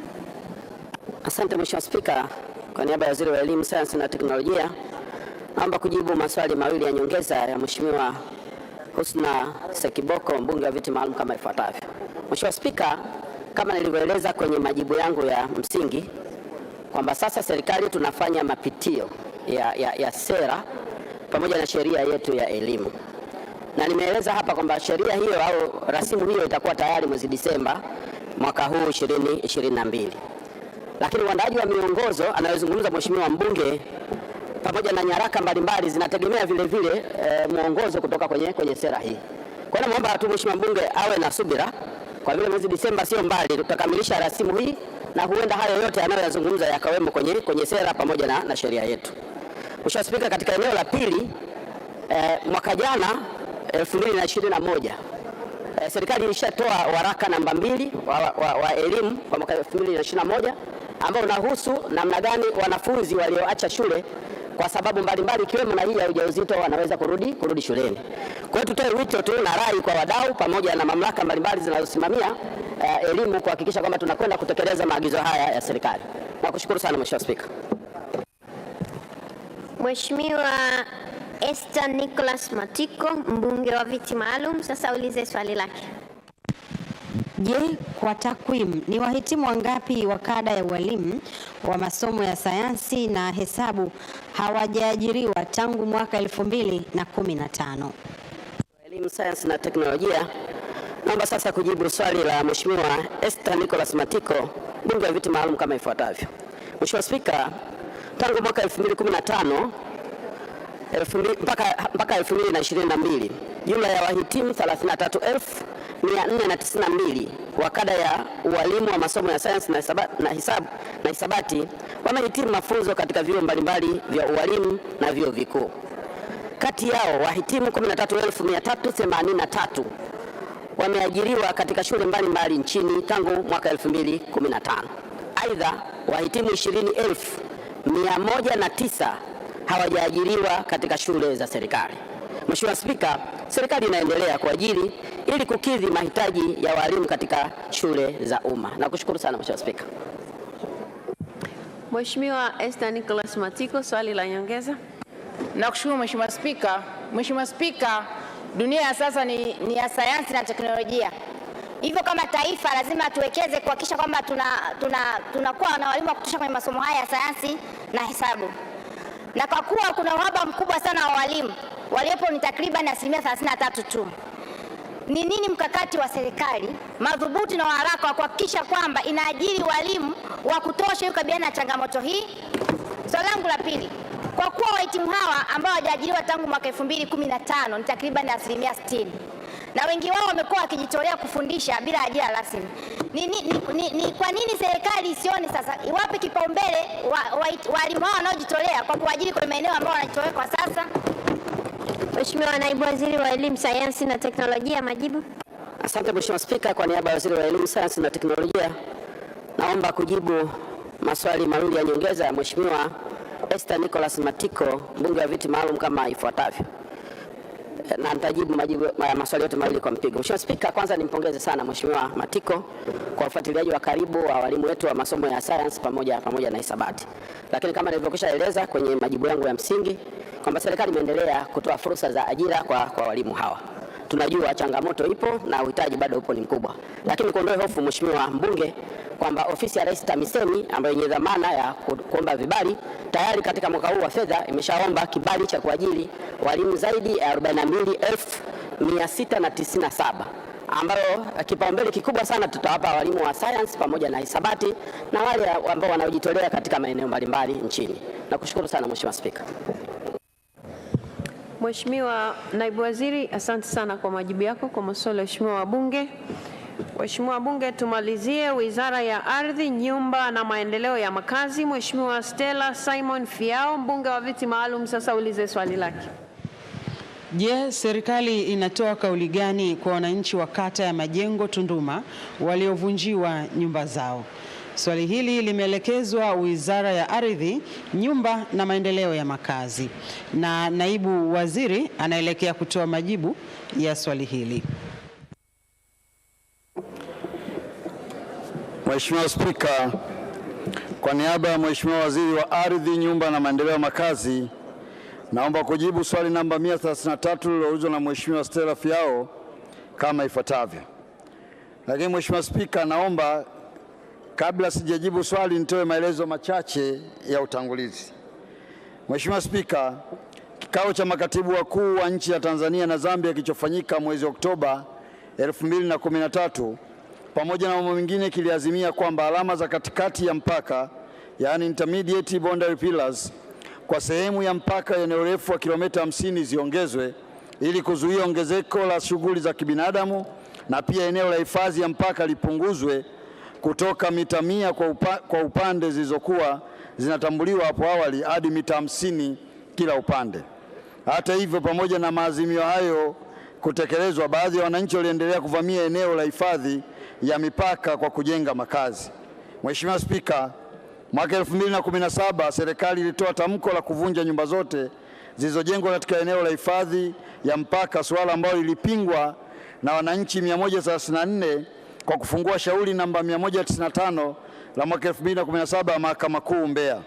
Shauri hilo lilifutwa mwaka 2019 na hatimaye jumla ya nyumba 193 zilizokuwa ndani ya eneo la mita 50 za hifadhi ya mpaka zilibomolewa. Kufuatia hatua hiyo, wananchi 35 walifungua tena shauri namba 12/2019 Mahakama Kuu Mbeya kudai fidia kutokana na kubomolewa kwa nyumba zao. Baada ya mazungumzo nje ya mahakama, yani mediation, yenye lengo la kuwapatia viwanja mbadala wananchi hao kushindikana, shauri hilo lilipangwa kuendelea kusikilizwa tarehe 5 mwezi Oktoba mwaka 2022. Mheshimiwa Spika, serikali inatambua shauri hilo na kauli yetu ni kwamba tusubiri mwongozo au maamuzi ya mahakama ili tujue hatua zinazofuatia. Mheshimiwa Stella Fiao, swali la nyongeza. Nashukuru Mheshimiwa Spika kwa kunipa nafasi ili niweze kuuliza maswali mawili ya nyongeza pamoja na majibu ya naibu waziri, lakini naomba niulize maswali mawili ya nyongeza. Mheshimiwa Spika, baadhi ya wananchi waliovunjiwa nyumba hizi tayari walikuwa na hati ambazo zilikuwa zimetolewa na serikali. Sasa je, serikali ya Yoni imefanya maonezi makubwa kwa kuwavunjia wananchi ambao tayari walikuwa na hati zilizotolewa na serikali yenyewe? Swali langu la pili, Mheshimiwa Spika, nataka kujua sasa ni lini serikali itatoa viwanja mbadala kwa wananchi hao ili kutokuwaumiza kama walivyofanya sasa. Nashukuru sana. Mheshimiwa Naibu Waziri wa Ardhi, Nyumba na Maendeleo ya Makazi, majibu. Mheshimiwa Spika, kwa niaba ya Mheshimiwa Waziri wa Ardhi, Nyumba na Maendeleo ya Makazi, naomba kumjibu Mheshimiwa Stella Fiao, mbunge wa viti maalum, maswali yake mawili ya nyongeza kuhusu swala la hati miliki, lakini pia kuhusiana na swala la pili la viwanja mbadala. Kwa kuwa jambo au shauri hili liko mahakamani, Mheshimiwa Spika, ningeomba tuwe na subira na tutakapopata mwongozo wa mahakama tutakuja kueleza hatua zinazofuatia. Mheshimiwa Naibu Waziri, asante sana kwa majibu yako kwa maswali ya waheshimiwa wabunge. Mwongozo wa Spika. Mwongozo wa Spika. Nani anazungumza? Sijamwona. Mheshimiwa Ali Makoa, sawa. Waheshimiwa wabunge, tumefika mwisho wa kipindi chetu cha maswali kutoka kwenu, lakini majibu kutoka upande wa serikali. Nilete matangazo nilionayo hapa mbele alafu tuendelee na ratiba. Tunao wageni ambao wametembelea bungeni asubuhi hii. Tutaanza na wageni walioko jukwaa la Spika. Wapo wageni 4 wa bunge kutoka Kanisa la Kiinjili la Kiluteli Tanzania KKKT wakiongozwa na Askofu Mamio Ole Paulo. Wote wasimame kwa pamoja. Karibuni sana wageni wetu, karibuni sana. Tunao wageni wawili wa bunge kutoka Fresh Spring Fellowship Church wakiongozwa na Musa Richard Mwacha ambaye ni mchungaji kiongozi. Karibuni sana, karibuni sana. Tunao wageni wawili wa bunge kutoka ubalozi wa Marekani nchini ambao ni ndugu Christine Mensa ambaye ni mkuu wa kitengo cha siasa ubalozi wa Marekani nchini, asimame kwa pamoja na mwenzake. Karibuni sana. Karibuni sana waheshimiwa bunge. Tunaye pia mgeni mwingine wa bunge ambaye ni makamu mwenyekiti wa ACT Wazalendo Bara, ndugu Dorothy Semu. Karibu sana. Tunaye mgeni wa bunge mwingine ambaye ni katibu mkuu wa CUF Taifa, ndugu Hamad Masud Hamad. Karibu sana. Waheshimiwa bunge, tunao pia wageni mbalimbali wa waheshimiwa wabunge ambao tungependa kuwatambua kwa pamoja. Wageni wetu wote wa waheshimiwa wabunge wote msimame kwa pamoja. Karibuni sana. Karibuni sana wageni wetu. Nadhani nimepata nafasi ya kujifunza mawili matatu kutoka kwenye bunge lenu. Karibuni sana, mnaweza kuketi. Karibuni sana. Tunao wageni ambao wametembelea bunge kwa ajili ya mafunzo. Wapo wageni kutoka taasisi ya Tanzania Youth in Protecting Society kutoka jijini Dodoma. Karibuni sana. Tuna wageni 13 wa Women Voice and Connection kutoka mkoani Morogoro. Karibuni sana. Wapo wanafunzi 22 na walimu 3 kutoka chuo cha ufundi Nangwa kilichopo mkoani Manyara. Karibuni sana. Waheshimiwa wabunge, hao ndio wageni tulionao bungeni siku ya leo. Lakini ninayo matangazo mawili. Moja linatoka kwa katibu wa bunge. Waheshimiwa wabunge, mnatangaziwa kwamba Wizara ya Habari, Mawasiliano na Teknolojia ya Habari imeweka dawati katika viwanja vya bunge nyuma ya ukumbi wa Msekwa ili kutoa fursa kwa waheshimiwa wabunge kufanya uhakiki wa taarifa za anwani za makazi zilizotolewa mwezi Februari hadi mwezi Mei 2022. Waheshimiwa wabunge, kuna wabunge naona wanahama viti, kuna wabunge wanasimama, kuna wabunge wanatembea. Waheshimiwa wabunge, mko mnaotembea, mko mnaozungumza na mko mnaohama viti. Nikiwa nimesimama hapa mbele mnasikiliza kwa sababu huenda ninachokisema ni jambo lako wewe. Ndio lengo hasa. Kwa hiyo waheshimiwa wabunge wote mnakaribishwa kuhakiki taarifa zenu za anwani za makazi. Fursa hii waheshimiwa wabunge tuitumie vizuri. Lipo tangazo kutoka kwa Mheshimiwa Shali Josepha Raymond ambaye ni mwenyekiti wa Umoja wa Bunge Wanawake Tanzania. Mnatangaziwa waheshimiwa wabunge wanawake wote kuwa leo tarehe 22 Septemba 2022 mara baada ya kuahirisha kikao cha bunge mchana kutakuwa na semina kwa wabunge wanawake wote. Semina hiyo imeandaliwa na wakala wa nishati vijijini yani REA na itafanyika katika ukumbi wa Kambarage uliopo jengo la Hazina karibu na ukumbi wa JK Convention Center.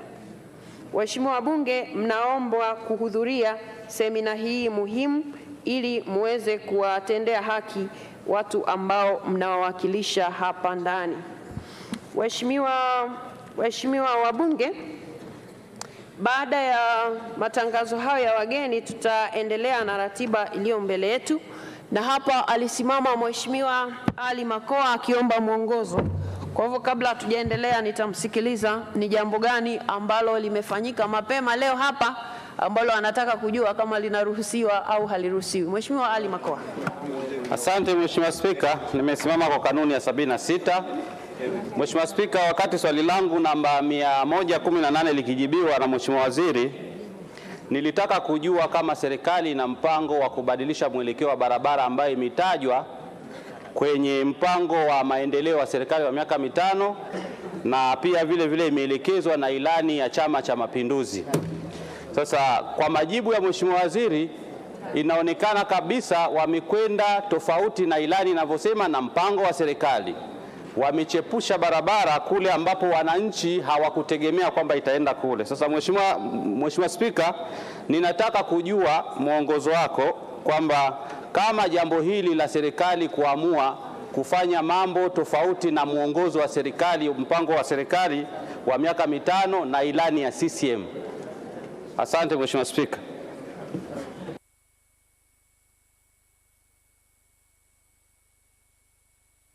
Waheshimiwa wabunge, amesimama Mheshimiwa Ali Makoa akieleza kuhusu majibu ambayo yametolewa na Mheshimiwa Naibu Waziri kwenye swali ambalo yeye alikuwa ameliuliza, swali la msingi 118. Halafu anasema aliuliza maswali mengine ya nyongeza ambayo yalikuwa yanataka kujua kama serikali imebadili mwelekeo wa ujenzi wa barabara, na anasema kwa majibu yaliyotolewa yameashiria kwamba mabadiliko yamefanyika kwenye mwelekeo wa barabara hii. Na yeye anasema anataka kujua sasa kikanuni kama jambo hili je, linaruhusiwa au haliruhusiwi, na ameeleza kwa kirefu kwamba sehemu ambayo anataka kujua kama inaruhusiwa au hairuhusiwi kwanza ni kubadili mpango wa miaka mitano. Yaani kwamba katika ule mpango wa miaka mitano barabara mwelekeo ni mwingine, na sasa majibu yanaashiria kwamba mwelekeo ni mwingine. Sasa ukiacha mpango wa serikali, pia ameeleza kwamba ilani ya Chama cha Mapinduzi ambayo ndio inaiongoza serikali na yenyewe ina mwelekeo kama ule wa mpango wa miaka mitano, na pia anaeleza kwamba inaenda tofauti na mategemeo ya wananchi. Waheshimiwa wabunge, mwisho kabisa ameuliza kama jambo hili linaruhusiwa kufanywa na serikali. Waheshimiwa wabunge, ilani ni ya Chama cha Mapinduzi, kwa hiyo maswali mengine tunaweza kuulizana huko kwenye chama, lakini yale ambayo ameuliza mheshimiwa mbunge hapa, ametaka kujua kama serikali inao uwezo wa kubadili mwelekeo wa barabara. Jibu ni kwamba ndio, serikali inao uwezo wa kubadili mwelekeo wa barabara. Kwa hiyo kama kuna jambo la ziada la hapo sasa ni la mheshimiwa mbunge na watu wako kule, mtazame namna ambavyo serikali ina sababu gani za kubadili mwelekeo, kwa sababu sisi hatufanyi kila kitu, na ndio maana serikali ikileta hapa inafanya marekebisho hapa na pale, na ndio maana mipango yetu tunaiweka kwa ajili ya kutuongoza, lakini si kwamba ni msaafu kwamba lazima iwe hivyo. Serikali huwa inaangalia mambo mengi, na ndio maana inaweza kasema inajenga barabara hii kwa kiwango cha lami, alafu haikujenga lami ikatumia zege kwa sababu inaona mazingira yale pengine hata lami haitafaa.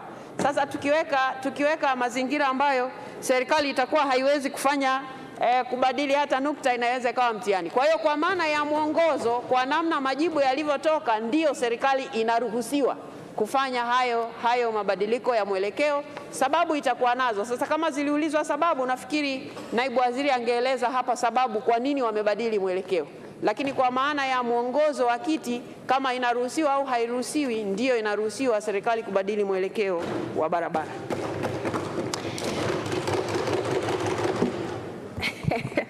Asante sana.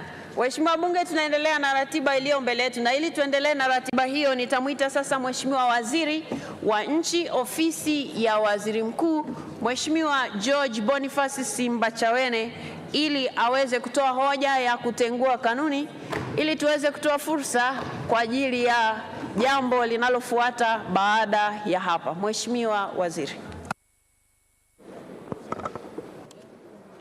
Mheshimiwa Spika, chini ya kanuni ya 174 kanuni ndogo ya kwanza ya kanuni za kudumu za Bunge toleo la Juni mwaka 2022, naomba kutoa maelezo ya hoja ya kutengua kanuni za Bunge. Mheshimiwa Spika, kwa kuwa moja ya shughuli iliyopangwa kufanyika leo tarehe 22 Septemba mwaka 2022 ni uchaguzi wa wajumbe wa Bunge la 5 la Afrika Mashariki, na kwa kuwa kwa mujibu wa kanuni ya 160 kanuni ndogo ya kwanza na kanuni ya 164E wageni hawaruhusiwi kuingia ndani ya ukumbi wa Bunge, bali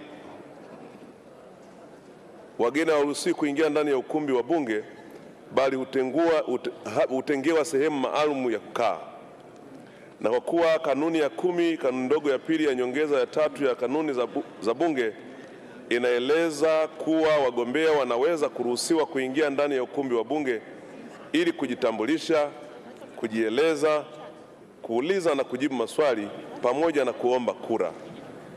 Hivyo basi, kwa madhumuni ya utekelezaji bora wa shughuli za Bunge na kuwezesha uchaguzi wa wajumbe wa Bunge la Afrika Mashariki kufanyika kwa ufanisi, naliomba Bunge liazimie kwamba kanuni ya 160 kanuni ndogo ya kwanza na kanuni ya 164 kanuni ndogo ya E ambazo kwa ujumla wake zinazuia wageni kuingia ndani ya ukumbi wa Bunge zitenguliwe na badala yake wagombea wa uchaguzi huu waruhusiwe kuingia ndani ya ukumbi wa Bunge ili waweze kujitambulisha, kujieleza, kuulizwa na kujibu maswali pamoja na kuomba kura. Mheshimiwa Spika, naomba kutoa hoja. Waheshimiwa wabunge, hoja imeungwa mkono. Na kwa utaratibu wetu nitawahoji waheshimiwa wabunge wanaoafiki hoja ya Mheshimiwa Waziri ya kutengua kanuni waseme ndio. Wasioafiki waseme sio. Mnasema sio na nyie mnawagombea leo. Sasa sijui ataingilia wapi hapa. Waheshimiwa wabunge waliosema ndio wameshinda. Kwa hivyo hoja imeungwa mkono na imetenguliwa kwa sasa. Katibu. Uchaguzi wa wabunge wa Bunge la Afrika Mashariki EALA. Waheshimiwa wabunge, uchaguzi wa wabunge wa Bunge la Afrika Mashariki. Nitatoa maelezo kwa kifupi. Waheshimiwa wabunge, nimesimama, kwa hivyo tukae na tusikilize maelekezo. Waheshimiwa wabunge, nimesimama, kwa hivyo tukae ili tusikilize maelekezo. Waheshimiwa wabunge, uchaguzi wa wabunge wa Bunge la Afrika Mashariki unafanyika kwa mujibu wa masharti ya ibara ya 50 fasili ya kwanza na ya pili ya mkataba wa kuanzisha Jumuiya ya Afrika Mashariki wa mwaka 1999. Sheria ya uchaguzi ya Bunge la Afrika Mashariki na kanuni za kudumu za Bunge za mwaka 2020. Ibara ya 50 ya mkataba wa kuanzisha Jumuiya ya Afrika Mashariki imelipa Bunge mamlaka ya kupiga kura kuwachagua wabunge 9 watakaoiwakilisha Jamhuri ya Muungano wa Tanzania katika Bunge la Afrika Mashariki. Kwa ajili ya kutekeleza jukumu hilo, nyongeza ya 3 ya kanuni za kudumu za Bunge za mwaka 2020 imeweka kanuni ambazo zinaeleza kuhusu masharti yanayopaswa kutimizwa na wagombea na pia utaratibu unaotakiwa kufuatwa katika uchaguzi wa wabunge wa Bunge la Afrika Mashariki. Mheshimiwa Zakaria, utafute kiti ukae. Mheshimiwa Juma, naona unatembea na kusubiri ukae.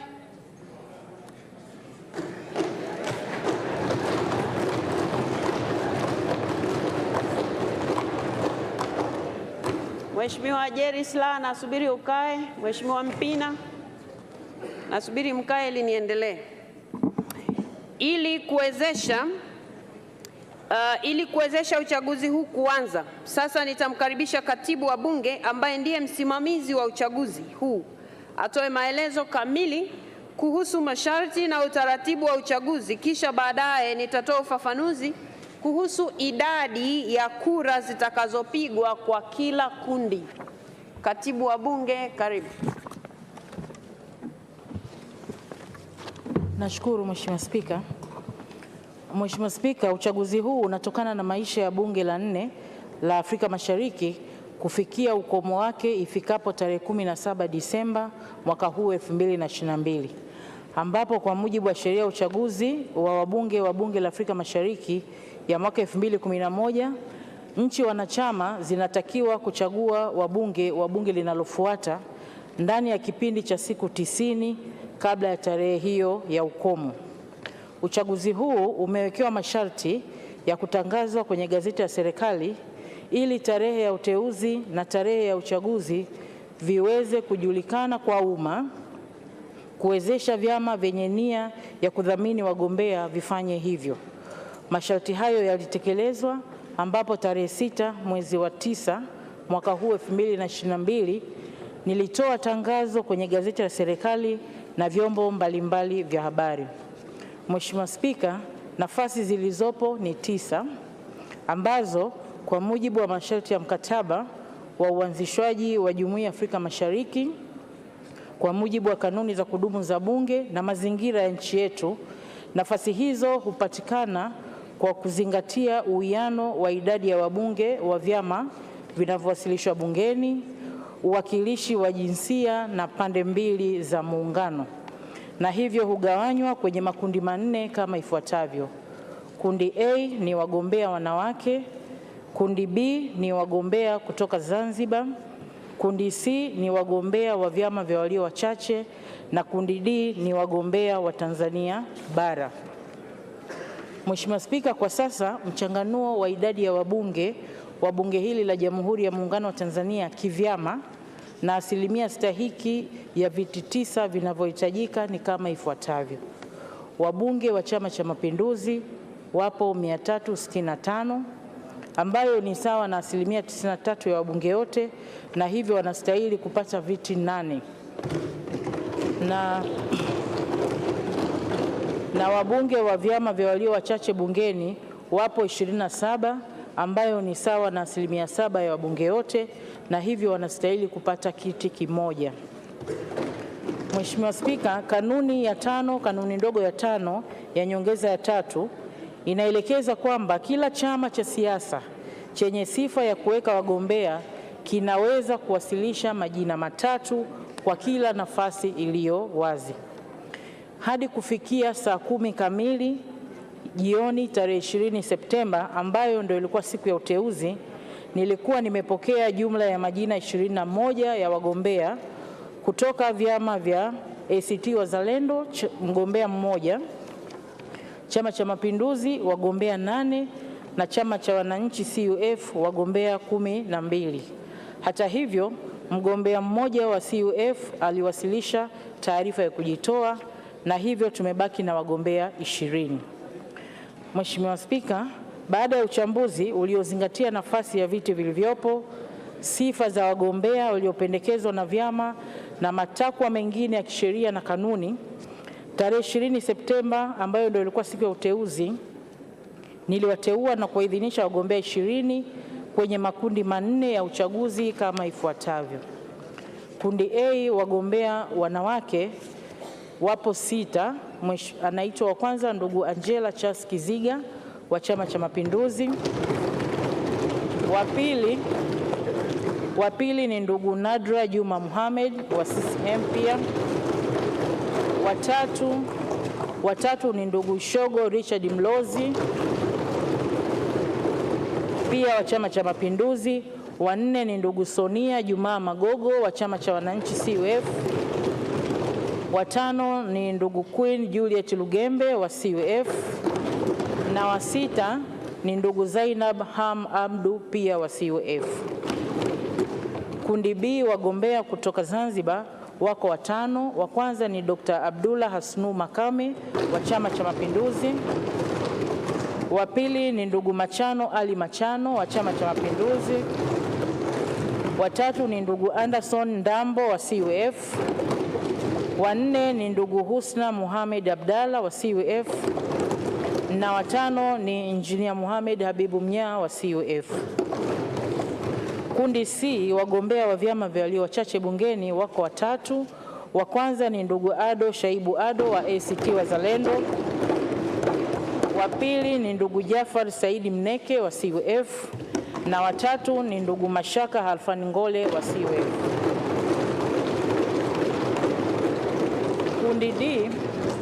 Kundi D, wagombea wa Tanzania bara wako 6. Wa kwanza ni ndugu Ansar Abubakar Kachambwa wa CCM. Wa pili ni ndugu James Kinyasi Milia wa CCM. Wa 3 ni Dr. Ngwaru Jumanne Magembe wa CCM. Wa 4 ni ndugu Adui Saif Kondo wa CUF. Wa 5 ni ndugu Muhammad Msham Gulangwa wa CUF, na wa 6 ni ndugu Thomas Malima pia wa CUF. Mheshimiwa Spika, kwa mujibu wa kanuni ya 10 kanuni ndogo ya 2 ya nyongeza 3, kila mgombea ataruhusiwa kuingia ndani ya ukumbi wa Bunge ili kujieleza mbele ya wapiga kura ambao ni waheshimiwa wabunge kwa kutumia lugha ya Kiingereza na kujibu maswali yatakayoulizwa na wabunge kwa kadri ya idadi itakayoelekezwa na Mheshimiwa Spika. Kwa mujibu wa kanuni ya 11 kanuni ndogo ya pili na ya tatu ya nyongeza tatu, baada ya wagombea kujieleza, kila mpiga kura atapewa karatasi ya kura na atapiga kura yake. Kanuni ya 11 kanuni ndogo ya 4 ya nyongeza tatu inatoa mamlaka kwa Spika kuelekeza kura ngapi zipigwe katika kila kundi. Hivyo, endapo mpiga kura atapiga kura pungufu au zaidi tofauti na maelekezo ya Spika na kama ilivyofafanuliwa katika karatasi ya kupiga kura, kura hiyo itahesabiwa kuwa imeharibika.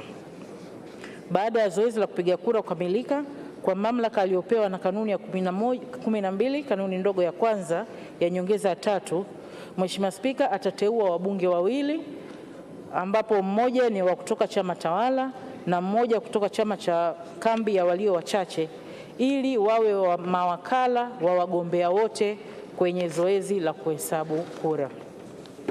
Mheshimiwa Spika, sasa naomba tuanze zoezi letu kwa kwanza kupokea maelekezo yako kuhusu utaratibu wa kupiga kura kwa kila kundi, kisha wagombea waitwe mmoja mmoja ili kujieleza, kuulizwa maswali na taratibu nyingine zitaendelea. Mheshimiwa Spika, naomba kuwasilisha. Asante sana katibu wetu wa Bunge kwa maelezo ya ufasaha kabisa kwa namna zoezi letu litakavyoendeshwa na namna lilivyoendeshwa mpaka tumefikia siku ya leo hapa. Waheshimiwa wabunge, idadi ya kura zitakazopigwa kwa kila kundi. Waheshimiwa wabunge, baada ya kupata maelezo ya msimamizi wa uchaguzi, sasa ninatoa ufafanuzi kuhusu utaratibu wa kupiga kura kwa mujibu wa kanuni ya 11 fasili ya 4 ya nyongeza ya tatu ya kanuni za Bunge za mwaka toleo la Juni 2020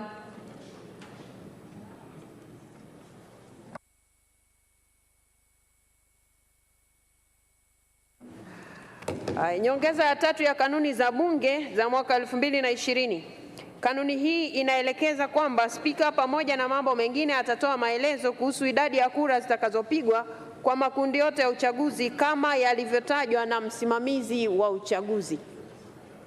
Kwa kuzingatia majina ya wagombea yaliyowasilishwa na kila chama kwenye makundi husika na ili kupata uwakilishi uliowekwa, kila mpiga kura atatakiwa kupiga kura ya siri kwa kuchagua majina 9 tu ya wagombea anaopenda kuwachagua kwa utaratibu ufuatao. Kundi A, wagombea wanawake wapo 6. Kila mbunge atawapigia watatu. Katika wagombea 6 unapiga kura 3. Kundi la pili B, wagombea wa Zanzibar wapo 5. Kila mbunge atawapigia 2. Kura 2 kati ya hizo 5. Kundi C, wagombea kutoka vyama vya walio wachache bungeni wapo 3. Kila mbunge atampigia 1 kura. Kwa hiyo utapiga kura 1 kwenye kundi C.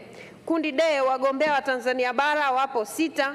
Kila mbunge atapiga kura 3, yani atawapigia wabunge 3 au wagombea 3. Aidha, idadi ya kura zitakazopigwa kwa kila kundi na namna ya kupiga kura hizo zitaoneshwa kwenye karatasi ya kura chini ya kundi husika. Esther Matiko, Mheshimiwa Hawa Bananga, msikilize maelekezo. Mpiga kura ambaye kwa bahati mbaya ataharibu karatasi yake ya kupigia kura wakati zoezi la kupiga kura likiwa linaendelea, anaweza kuirejesha karatasi hiyo iliyoharibika kwa msimamizi wa uchaguzi na kupewa nyingine badala ya hiyo iliyoharibika. Waheshimiwa wabunge, baada ya maelezo haya, sasa tuanze zoezi letu la kuwaita wagombea ili waweze kujieleza na kuomba kura na waheshimiwa wabunge kupata fursa ya kuwauliza maswali kama yapo ama kama yatakuwepo. Waheshimiwa wabunge, sasa tutaendelea. Katibu. Ndugu Angela Charles Kiziga.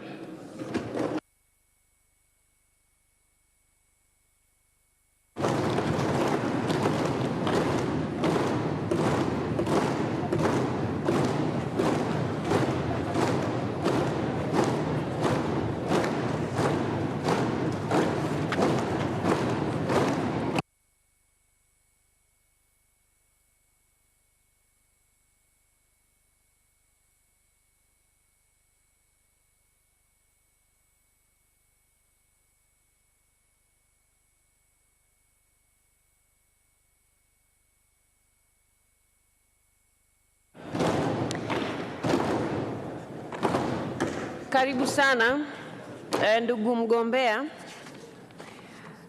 Angela Charles Kiziga.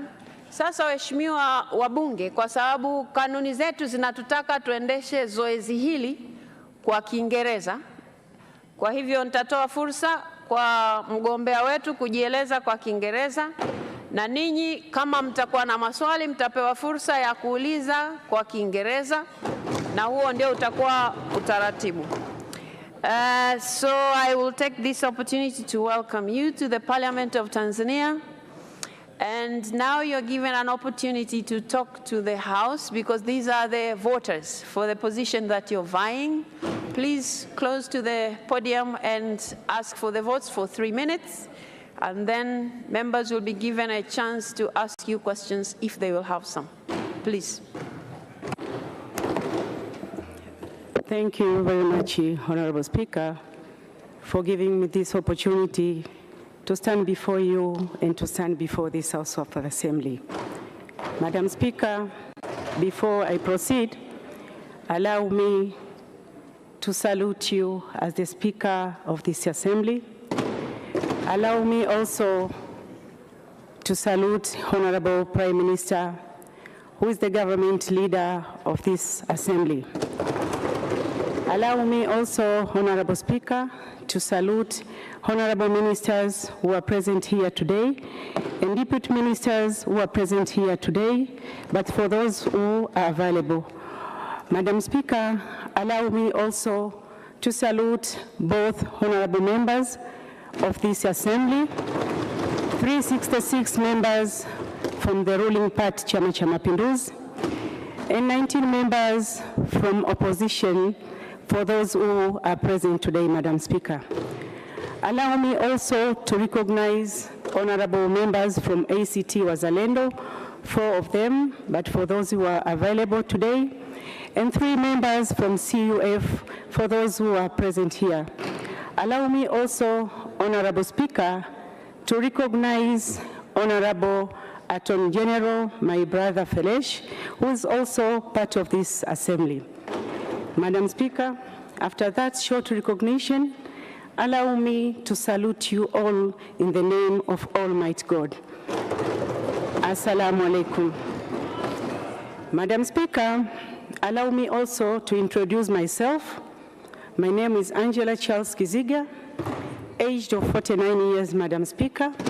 I'm an adult, I'm matured, and I'm both matured, Madam Speaker, to stand and represent you to the East Africa Legislative Assembly.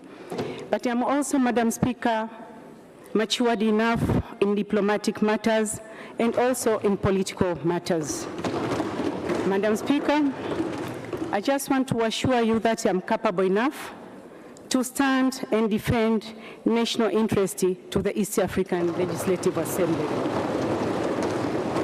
I want to assure you also, Madam Speaker, in this House today, that I'm multifunctional, I'm visioned, I'm committed, I'm well committed to my country, and I'll be able to stand, to defend, to protect my national interests as priority number 1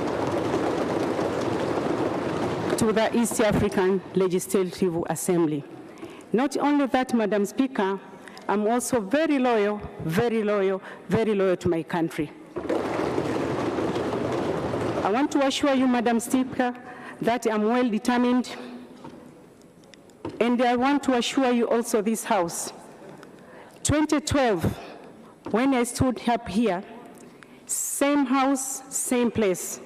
I asked for your votes, Madam Speaker, in this House, and you voted for me, and I became a member of the East African Legislative Assembly. During my tenure, I was privileged to be a chairperson of a committee called Communication, Trade and Investment. I'm proud to stand before you, Honorable Speaker, in this House to inform you that the OSBP, One-Stop Border Post, that was my bill which started during my tenure, and I made sure, because it had an interest part of my country, I was managed to make sure that bill was assented by 3 members of that country during that time, Tanzania, Kenya, Uganda, and Rwanda, and it became a law, and that's why we can see today our roads are well secured, our roads are well protected. Thank you so much. Thank you so much. Having said that, Madam Speaker. Thank you so much. Thank you so much for your explanation, and I think the members of parliament have already heard you and they have understood you. Now I will ask them if they have any questions for you. I will be recognizing the members who will be standing if there are any questions. I don't see any question. Okay. So, Angela Charles Kiziga, thank you so much for coming. The members have heard you. Madam Speaker. You got a last word, 30 seconds. Madam Speaker, I thank you once again, and I humbly ask for your votes. I humbly ask for both members from opposition side and from the ruling part, and honorable ministers, and my brother, Honorable Felesh, to vote for me so that I can represent you to the East African Legislative Thank you so Assembly. much. I beg to Thank you. You can now go. Thank you so much.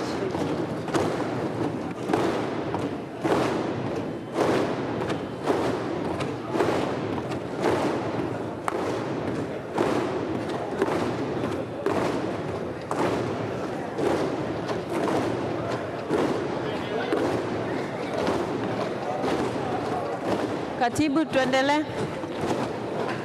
Ndugu Nadra, Wabunge anakuja mgombea wa pili kwenye nafasi ile ile ya wanawake. Ndugu Nadra Juma Mohamed.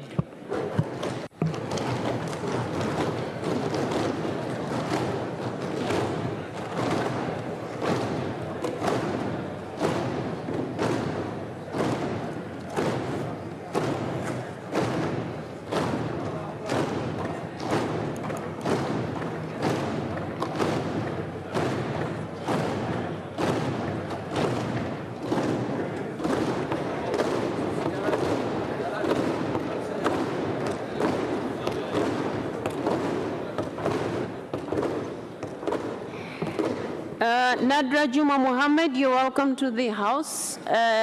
Before you are the voters who are going to listen to you as you ask for your votes. And they will also be given a chance if they have any questions to ask you. But right now, you're welcome. You can use your 3 minutes to talk to the members of parliament and tell them what you want to tell them. Please. Thank you. Honorable Speaker, Honorable Prime Minister, Honorable Members of Parliament, na wasalimu kwa jina la Jamhuri ya Muungano wa Tanzania. As introduced before, my name is Nadra Juma Mohamed. I'm a graduate from Mwalimu Nyerere Memorial Academy, where I earned my bachelor degree in Management of Social Development. Honorable Speaker, and honorable members of Parliament, I'm standing before you asking for your votes so I can represent my country in East Africa Legislative Assembly. If given the opportunity, my first priority will be to stand for the national interest, as it is something not to be compromised with.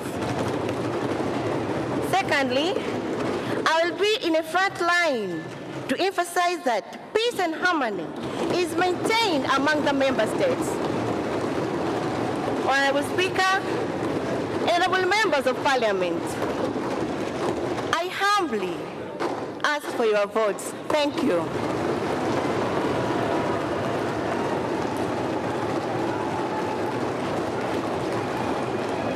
All right, the members of Parliament who are the voters have heard you. Now, members of Parliament, please.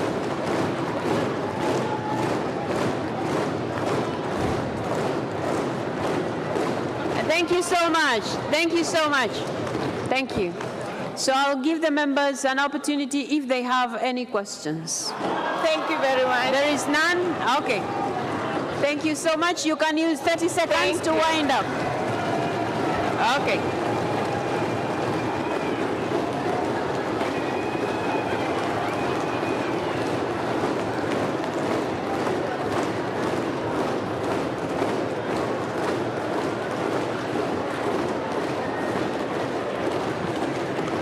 Haya, katibu ita mwingine. Ndugu Shogo Richard Mlozi.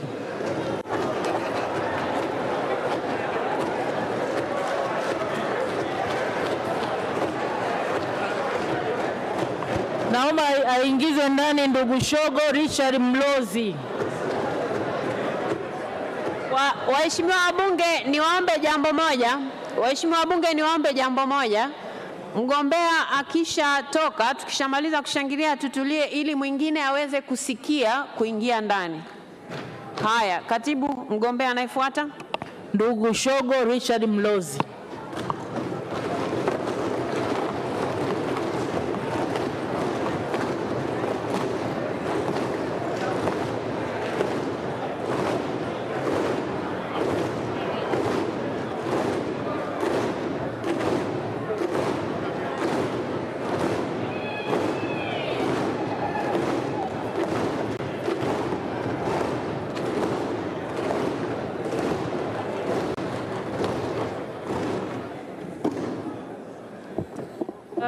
Shogo Richard Mlozi, you're welcome to the House. These are the voters who, if they are convinced with what you're going to say, they'll vote for you. So you're given 3 minutes to ask for votes from the members, and members will be given an opportunity to ask you questions, if any. Please. Right Honorable Speaker, Honorable Prime Minister, Honorable Members of Parliament, good morning. I'm very humbled to stand before you this morning. My name is Shogo Richard Mlozi. I am a candidate for the position of Member of Parliament in the East African Legislative Assembly. I'm a seasoned expert in the tourism industry. I'm a senior lecturer, and I've had the opportunity to serve in various boards. Right Honorable Speaker and members, given opportunity to serve in this position, I'll do my best to put the interest of our nation before everything.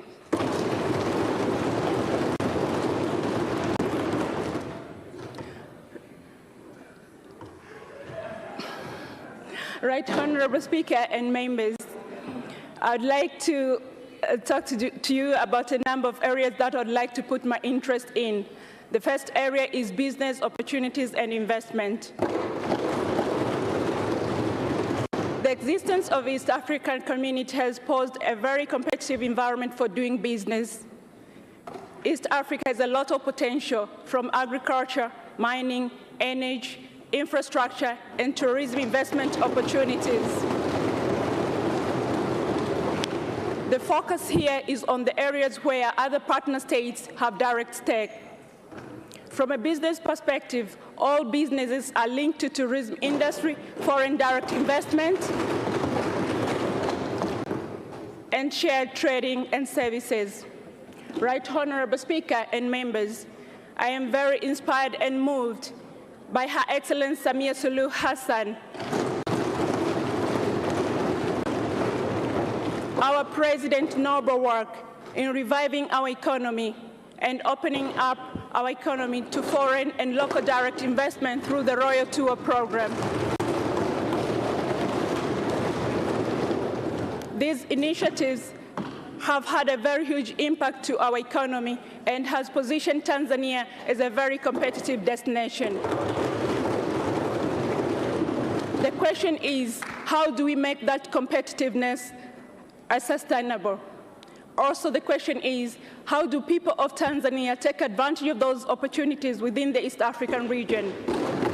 Honorable Speaker, given an opportunity to serve in this position, I will make sure we work on complementarity, cooperation, and protection of our national interest. Another area that I would like to champion is the area of women empowerment. Honorable Speaker and members. Dr. Shogo, your time is up, and I think the members have already heard you. Are there any questions to the contestant? Okay, there's a hand from Honorable Kingu. Thank you so much, Madam Speaker. to give me this opportunity to ask just one question to my sister Shogo. Honorable Speaker, I'm a little bit curious that Madam Candidate is one of the CEO of one of the most competent institutions in our country. I'm just asking, what value will she add when we endorse her today to become the representative of Tanzania to the East African Legislative Assembly? Thank you so much. You got 1 minute to respond to the question. Right, Honorable Speaker, I'd like to thank you, Honorable Kingu, for a very good question. First of all, I'm very grateful to have served as the CEO for 5 years. 5 years is a good number. This is the time for me to grow, and this is the direction I've chosen to grow. But as a CEO also, have been exposed to a number of opportunities that have given me different leaderships, have different techniques on how they're going to understand and also support you in the implementation of that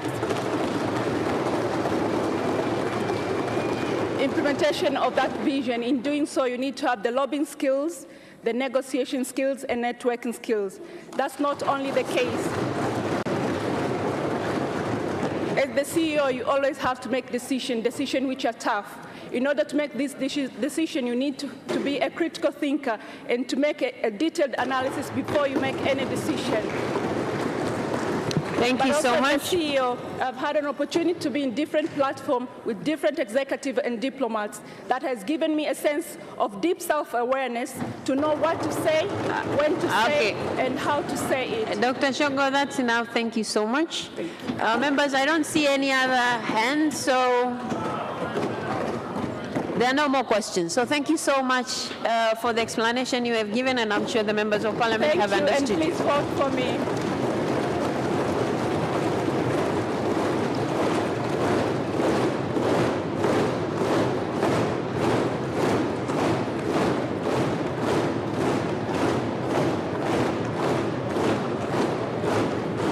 Asanteni sana waheshimiwa. Katibu mwingine.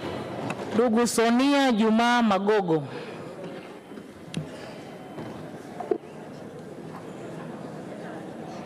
Katibu, rudia, sijui kama amesikia. Naomba aletwe ndugu Sonia Juma Magogo.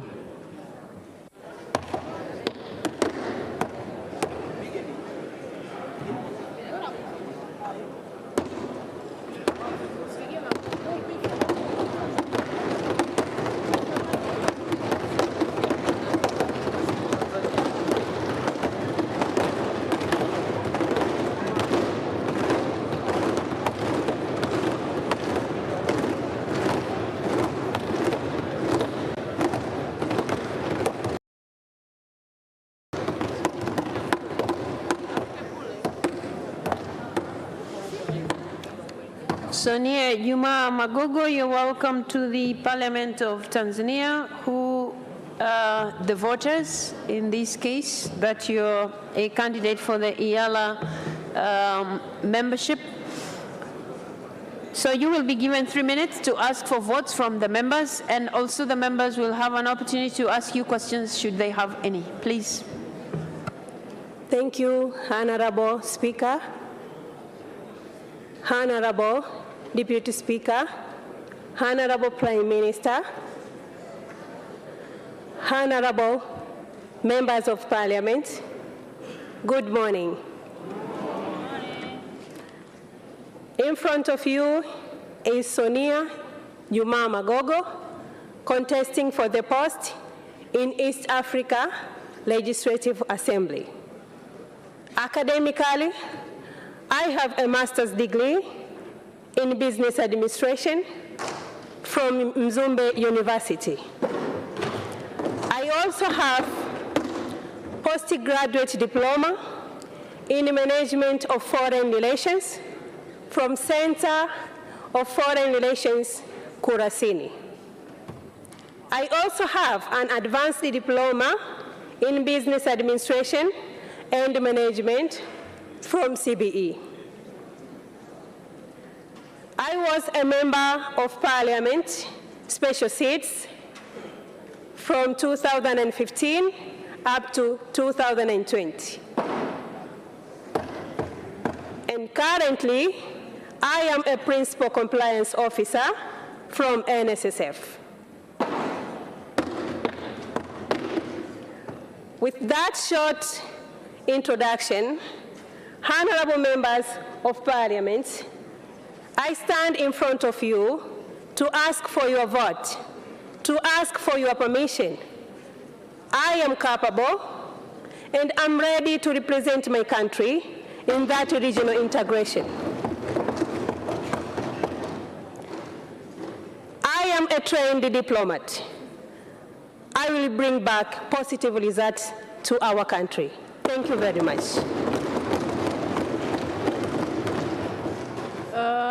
Thank you so much. I think the members of parliament have heard you. I don't see any members standing or raising their hands. So thank you so much, Sonia Magugu.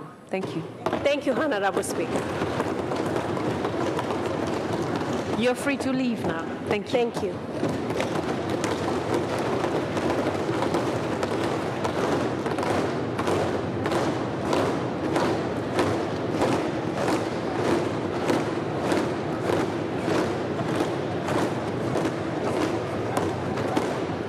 Katibu anayefuata. Ndugu Queen Juliet Lugembe.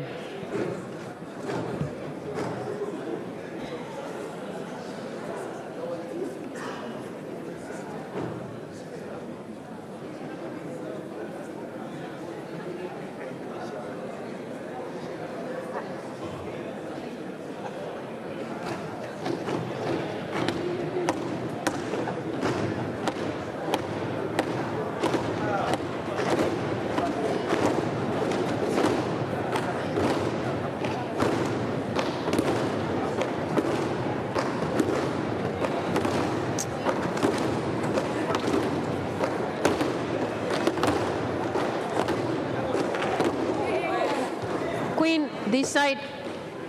Yes, please.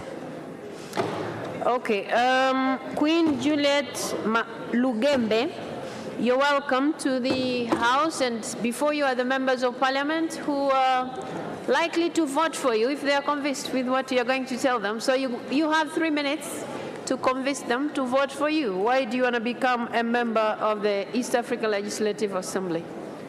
Please. Honorable Speaker, Honorable Prime Minister, Honorable Member of the Parliament, greetings of the day. My name is Queen Juliet William Lugembe, a Tanzanian who is ready and willingly to represent the country in East Africa Legislative Assembly. And hopefully my CV is already circulated to you all, and I'm a degree holder of ethics and development studies. Working with the community, it's my ambition that I want to look forward to. Coming to this task is to work together with all the Tanzanian communicate and having one team that can represent the country in East Africa Legislative Assembly. As a Tanzanian with thirsty of progress and development, I would like to represent my country to the East Africa Legislative Assembly as a true member of Tanzania with a spirit to work with the nation and my country, to go together with all what is said for our country and start together as one for the progress of our country. But also my vision is to work in both aspects, economically, politically, socially, and even in cultural integration, so that we can widen and go deep into the same issues, along with to improve the life of our citizen in different aspects, having the peace, securing the freedom of our country, and also work in terms of agriculture and trading in our country to improve in all aspects. And if possible, to have a tax exemption of all the cities, the members of the East African Community countries that are in the East African Legislative Assembly, to work together and have the same team for the growth of all together, and having that wide and probably to go further for our nation and fight together for all the benefits of our country without caring where we are from or which part that we are coming from, but we are all having to stand as one for the betterness of our country, our future, and the next generation that we are fighting for, to go together and having one team and one force for the development of our country. Thank you. Thank you so much. And I believe the members have had you. I don't see any member raising to ask you questions, so I think they are all comfortable and they have heard you. So thank you so much. Thank all the members who are in here together, and you should use me well for the development of our country so that we can reach farther and farther in this unity that we are going to participate all together. Thank you. Thank you so much. You may now go on. Thank you.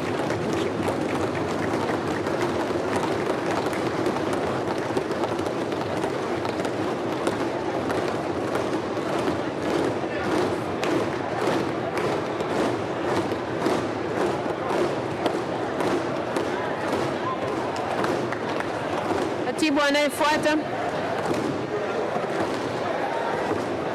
Ndugu Zainab Ham Abdu. Waheshimiwa wabunge, ngoja aitwe anayefuata. Waheshimiwa wabunge, ndugu Zainab Ham Abdu. Kwa nini anasindikiza?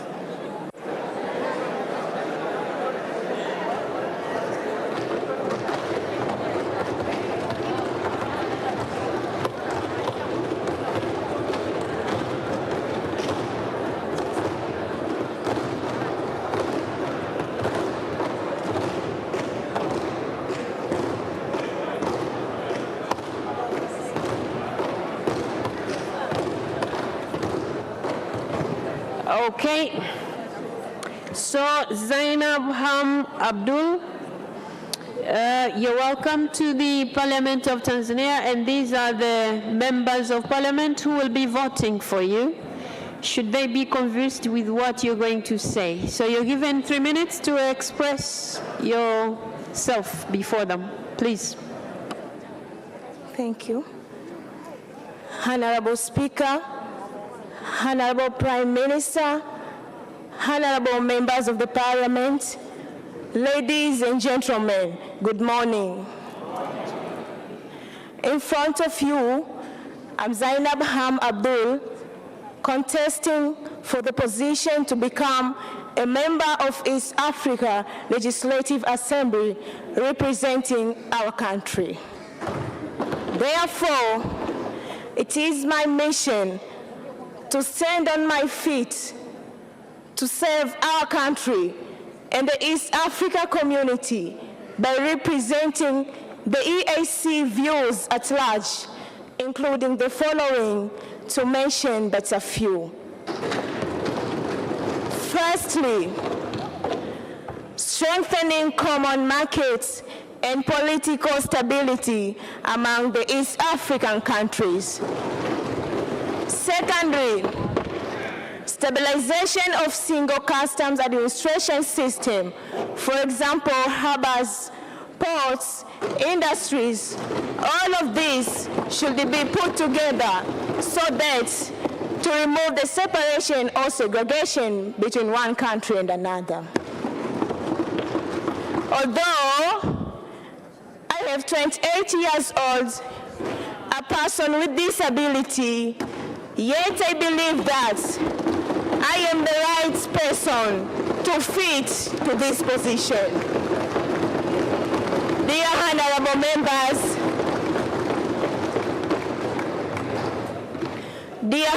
members, I kindly request for your votes so that I become a country representative in East Africa Legislative Assembly. Thank you so much. May God be with us always.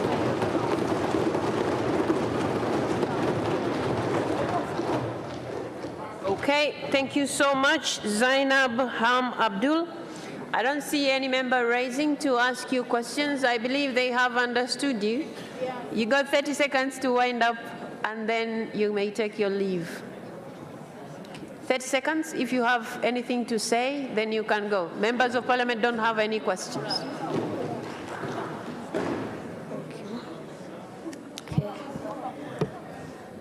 I again requesting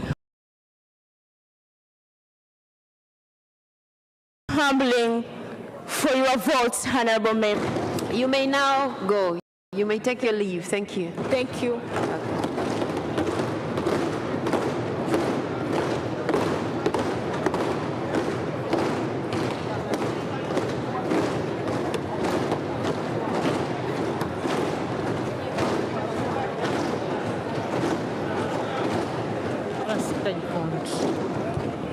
Waheshimiwa wabunge, tunaelekea kwenye kundi lingine. Wagombea 6 wa wanawake wameshamaliza, na kati ya hao 6 utachagua watatu, utapiga kura 3. Tunaelekea sasa kundi B, kundi la wagombea wa Zanzibar. Katibu Dr. Abdullah Hasnu Makame.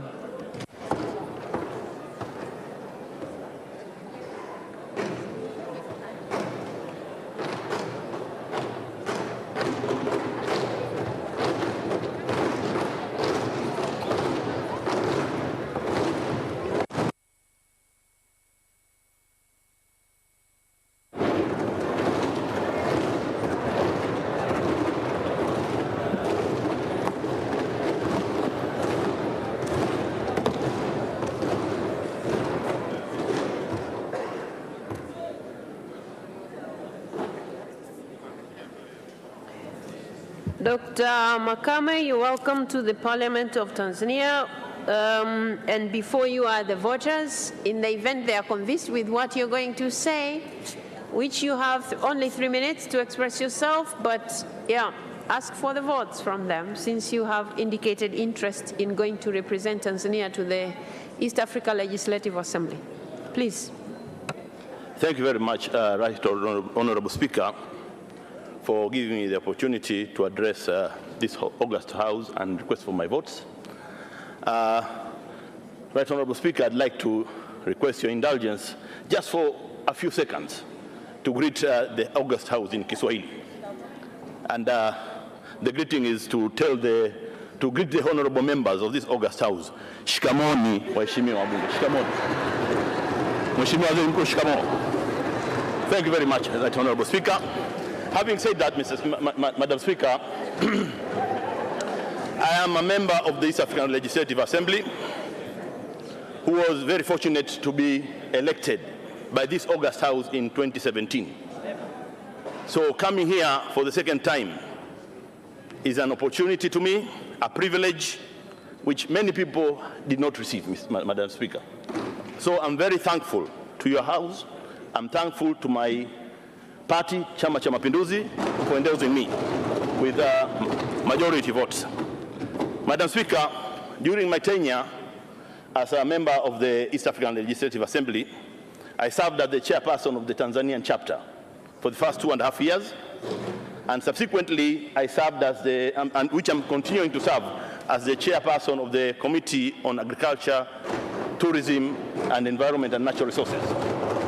These tasks are additional assignments that were given to me by my colleagues because they thought I could deliver some more work, additional work, on behalf of them. So I did that work, and I'm quite sure, Madam Speaker, you never received any complaints.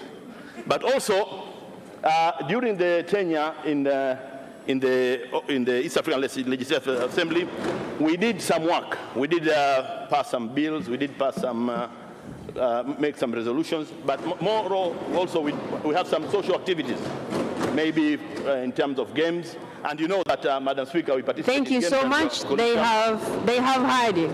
They have heard you. And I'm not seeing any member raising up to ask questions, so I believe they have understood you. 30 seconds. Where? I don't see any hand. Okay, Honorable Abdallah Mwinyi. Thank you very much, Honorable Speaker. As Dr. Makame is a second termer.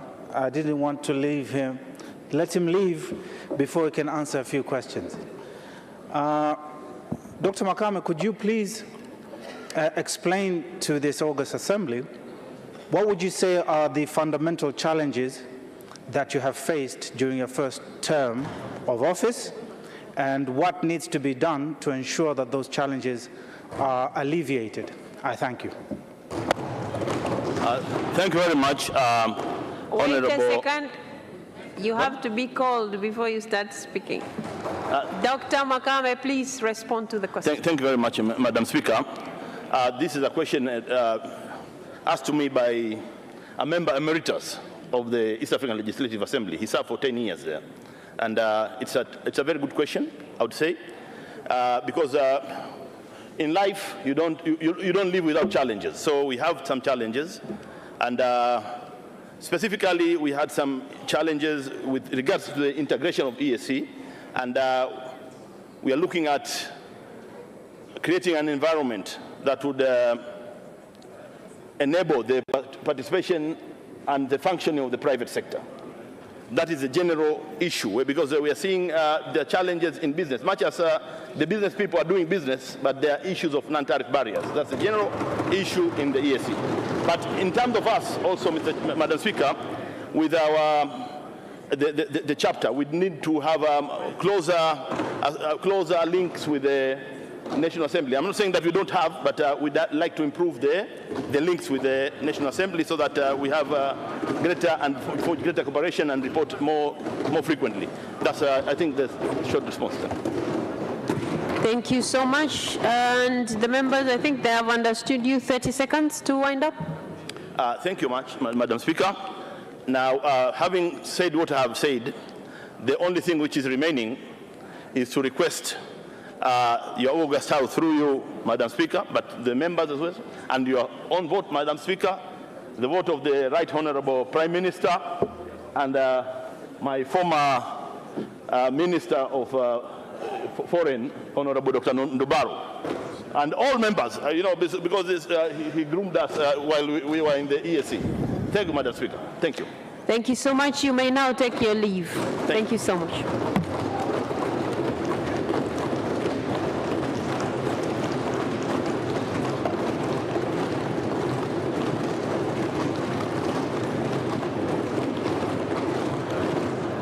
Katibu anayefuata. Ndugu Machano Ali Machano.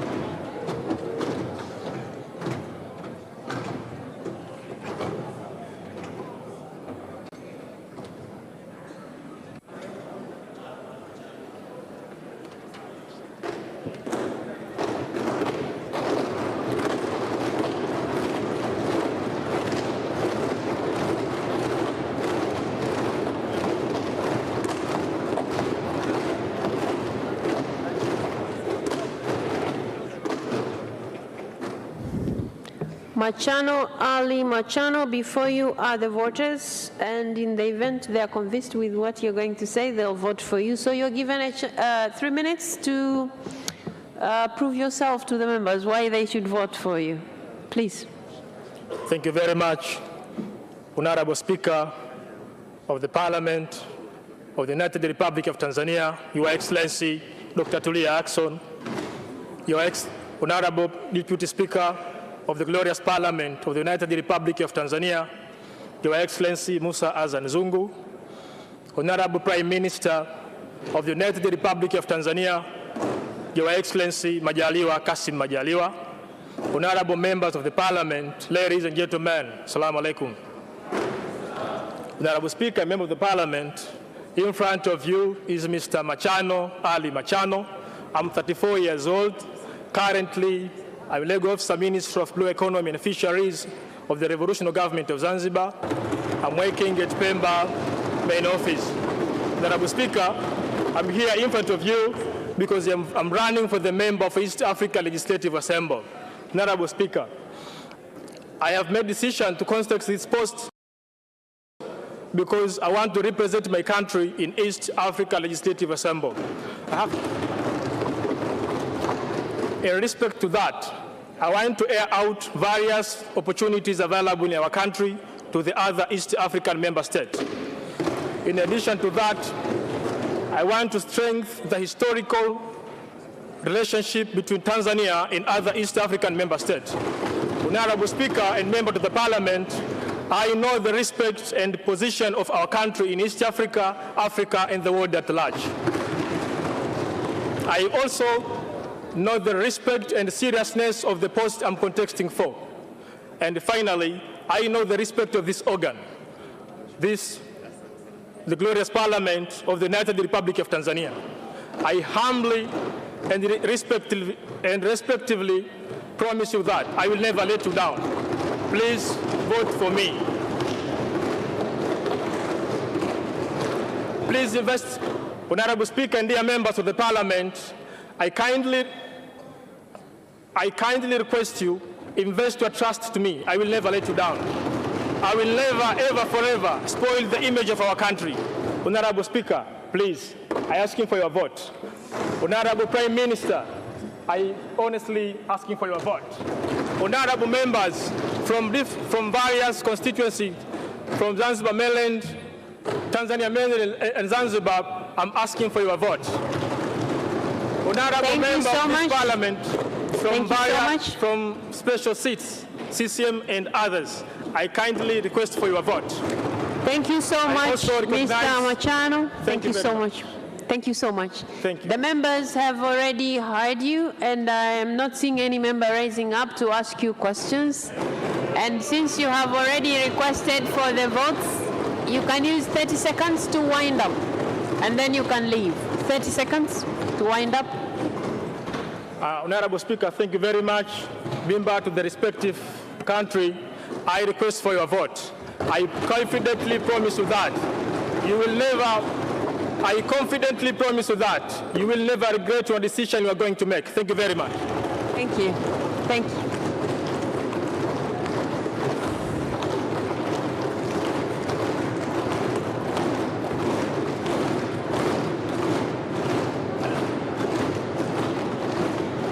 Katibu anayefuata, ndugu Anderson Ndambo.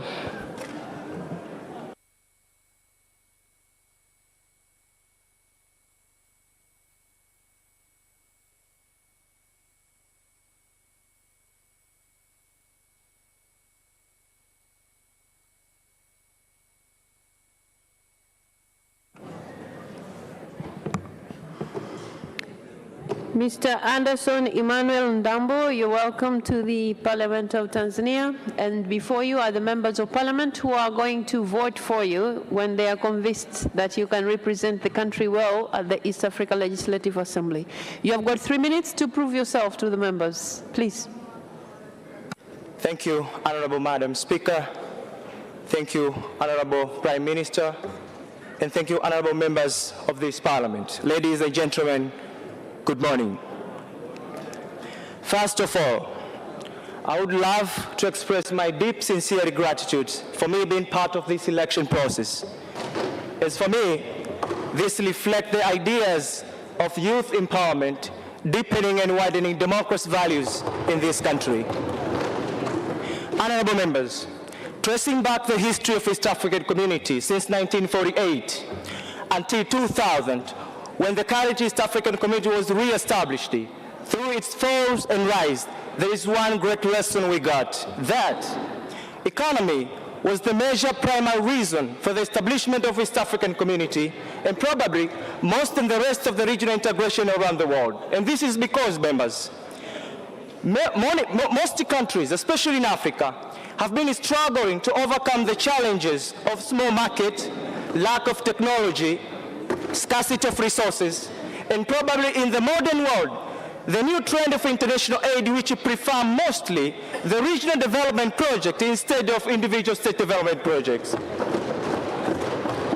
Meanwhile, members, East African population has been projected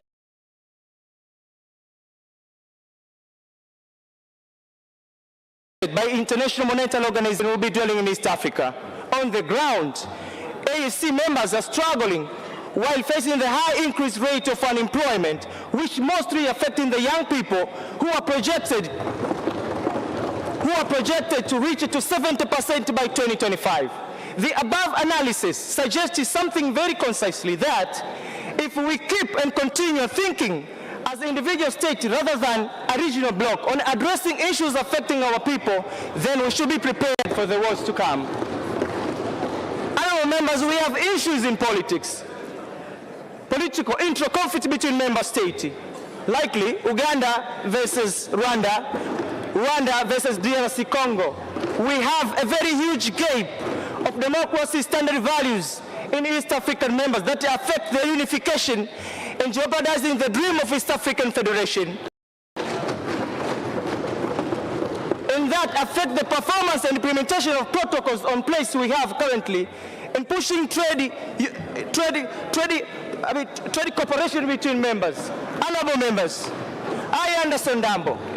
I have interest to be part. Thank you so much. Thank you so. Thank you. The members of parliament have heard you, and I'm not seeing anybody raising to ask you questions. Oh, there's a question just behind you. Honorable Nusrat Hanje.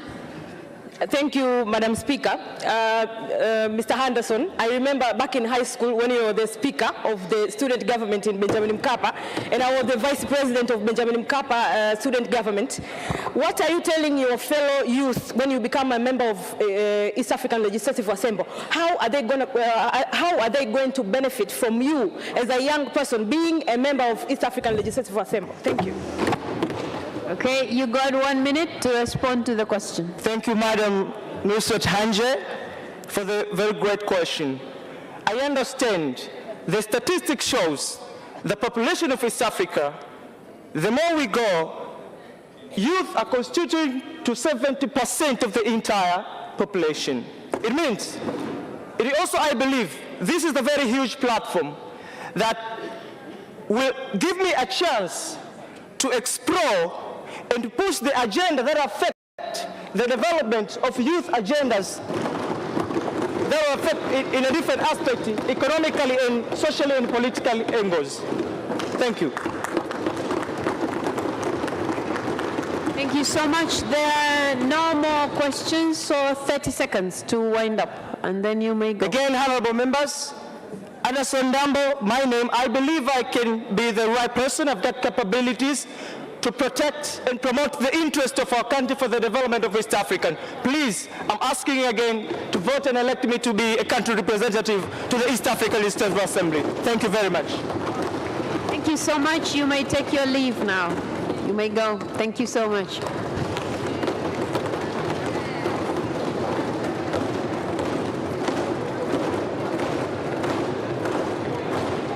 Katibu anayefuata. Ndugu Husna Mohamed Abdalla. Husna Mohamed Abdalla.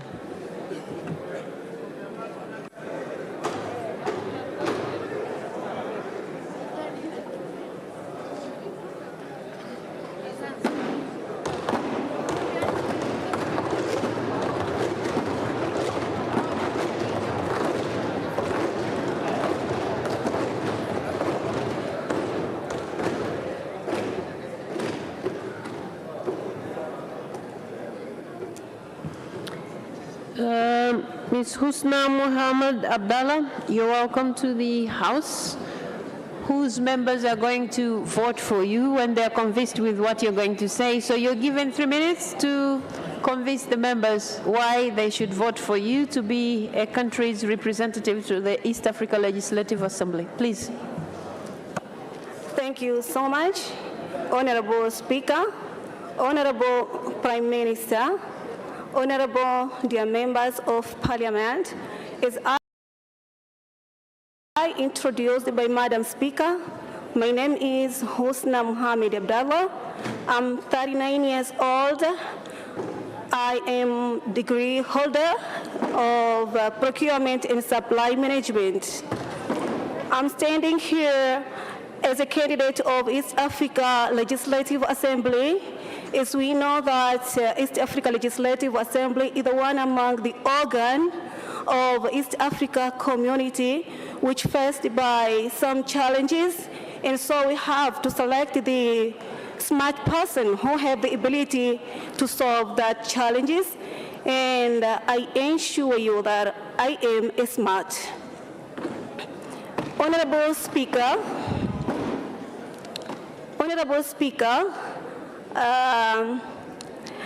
because of the time, I want to explain more about these challenges because I have the great idea that I'm going to establish when you give me the chance to be a member of East Africa Legislative Assembly member. It's about free market. Honorable Speaker, this time, I think time is enough for Africans to send our money abroad unless they are manufacturers. We have to establish our trade center in our zone right now. We have the good location. Unlike West Africa, East Africa can receive directly from manufacturers. So we have good location, we have the port, we have the opportunity to control the business within all Central Africa countries and East Africa countries and almost of the countries among a whole Africa continent. Thank you so much, Husna. Thank you. The members of parliament have heard you, and I'm not seeing anybody raising to ask you questions. So you got 30 seconds to wind up, and then you can leave. You're given 30 seconds to wind up, and then you can go. Thank you so much. I'm asking you kindly your vote for Husna Mohamed Abdallah. Thank you. Okay, thank you so much. You may now go. Thank you.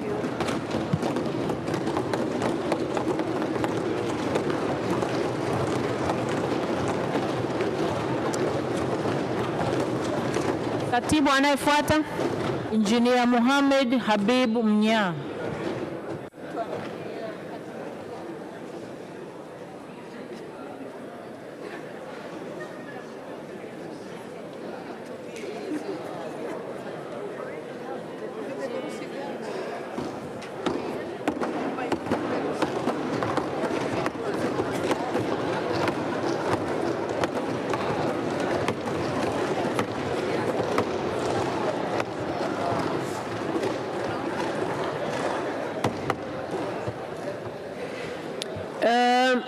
Mohamed Habib Mnya, you're welcome to the Parliament of the United Republic of Tanzania.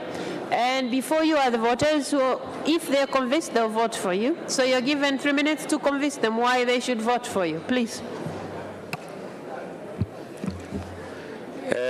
Right Honorable Madam Speaker, Right Honorable Prime Minister, honorable members of this august House, ladies and gentlemen, good morning.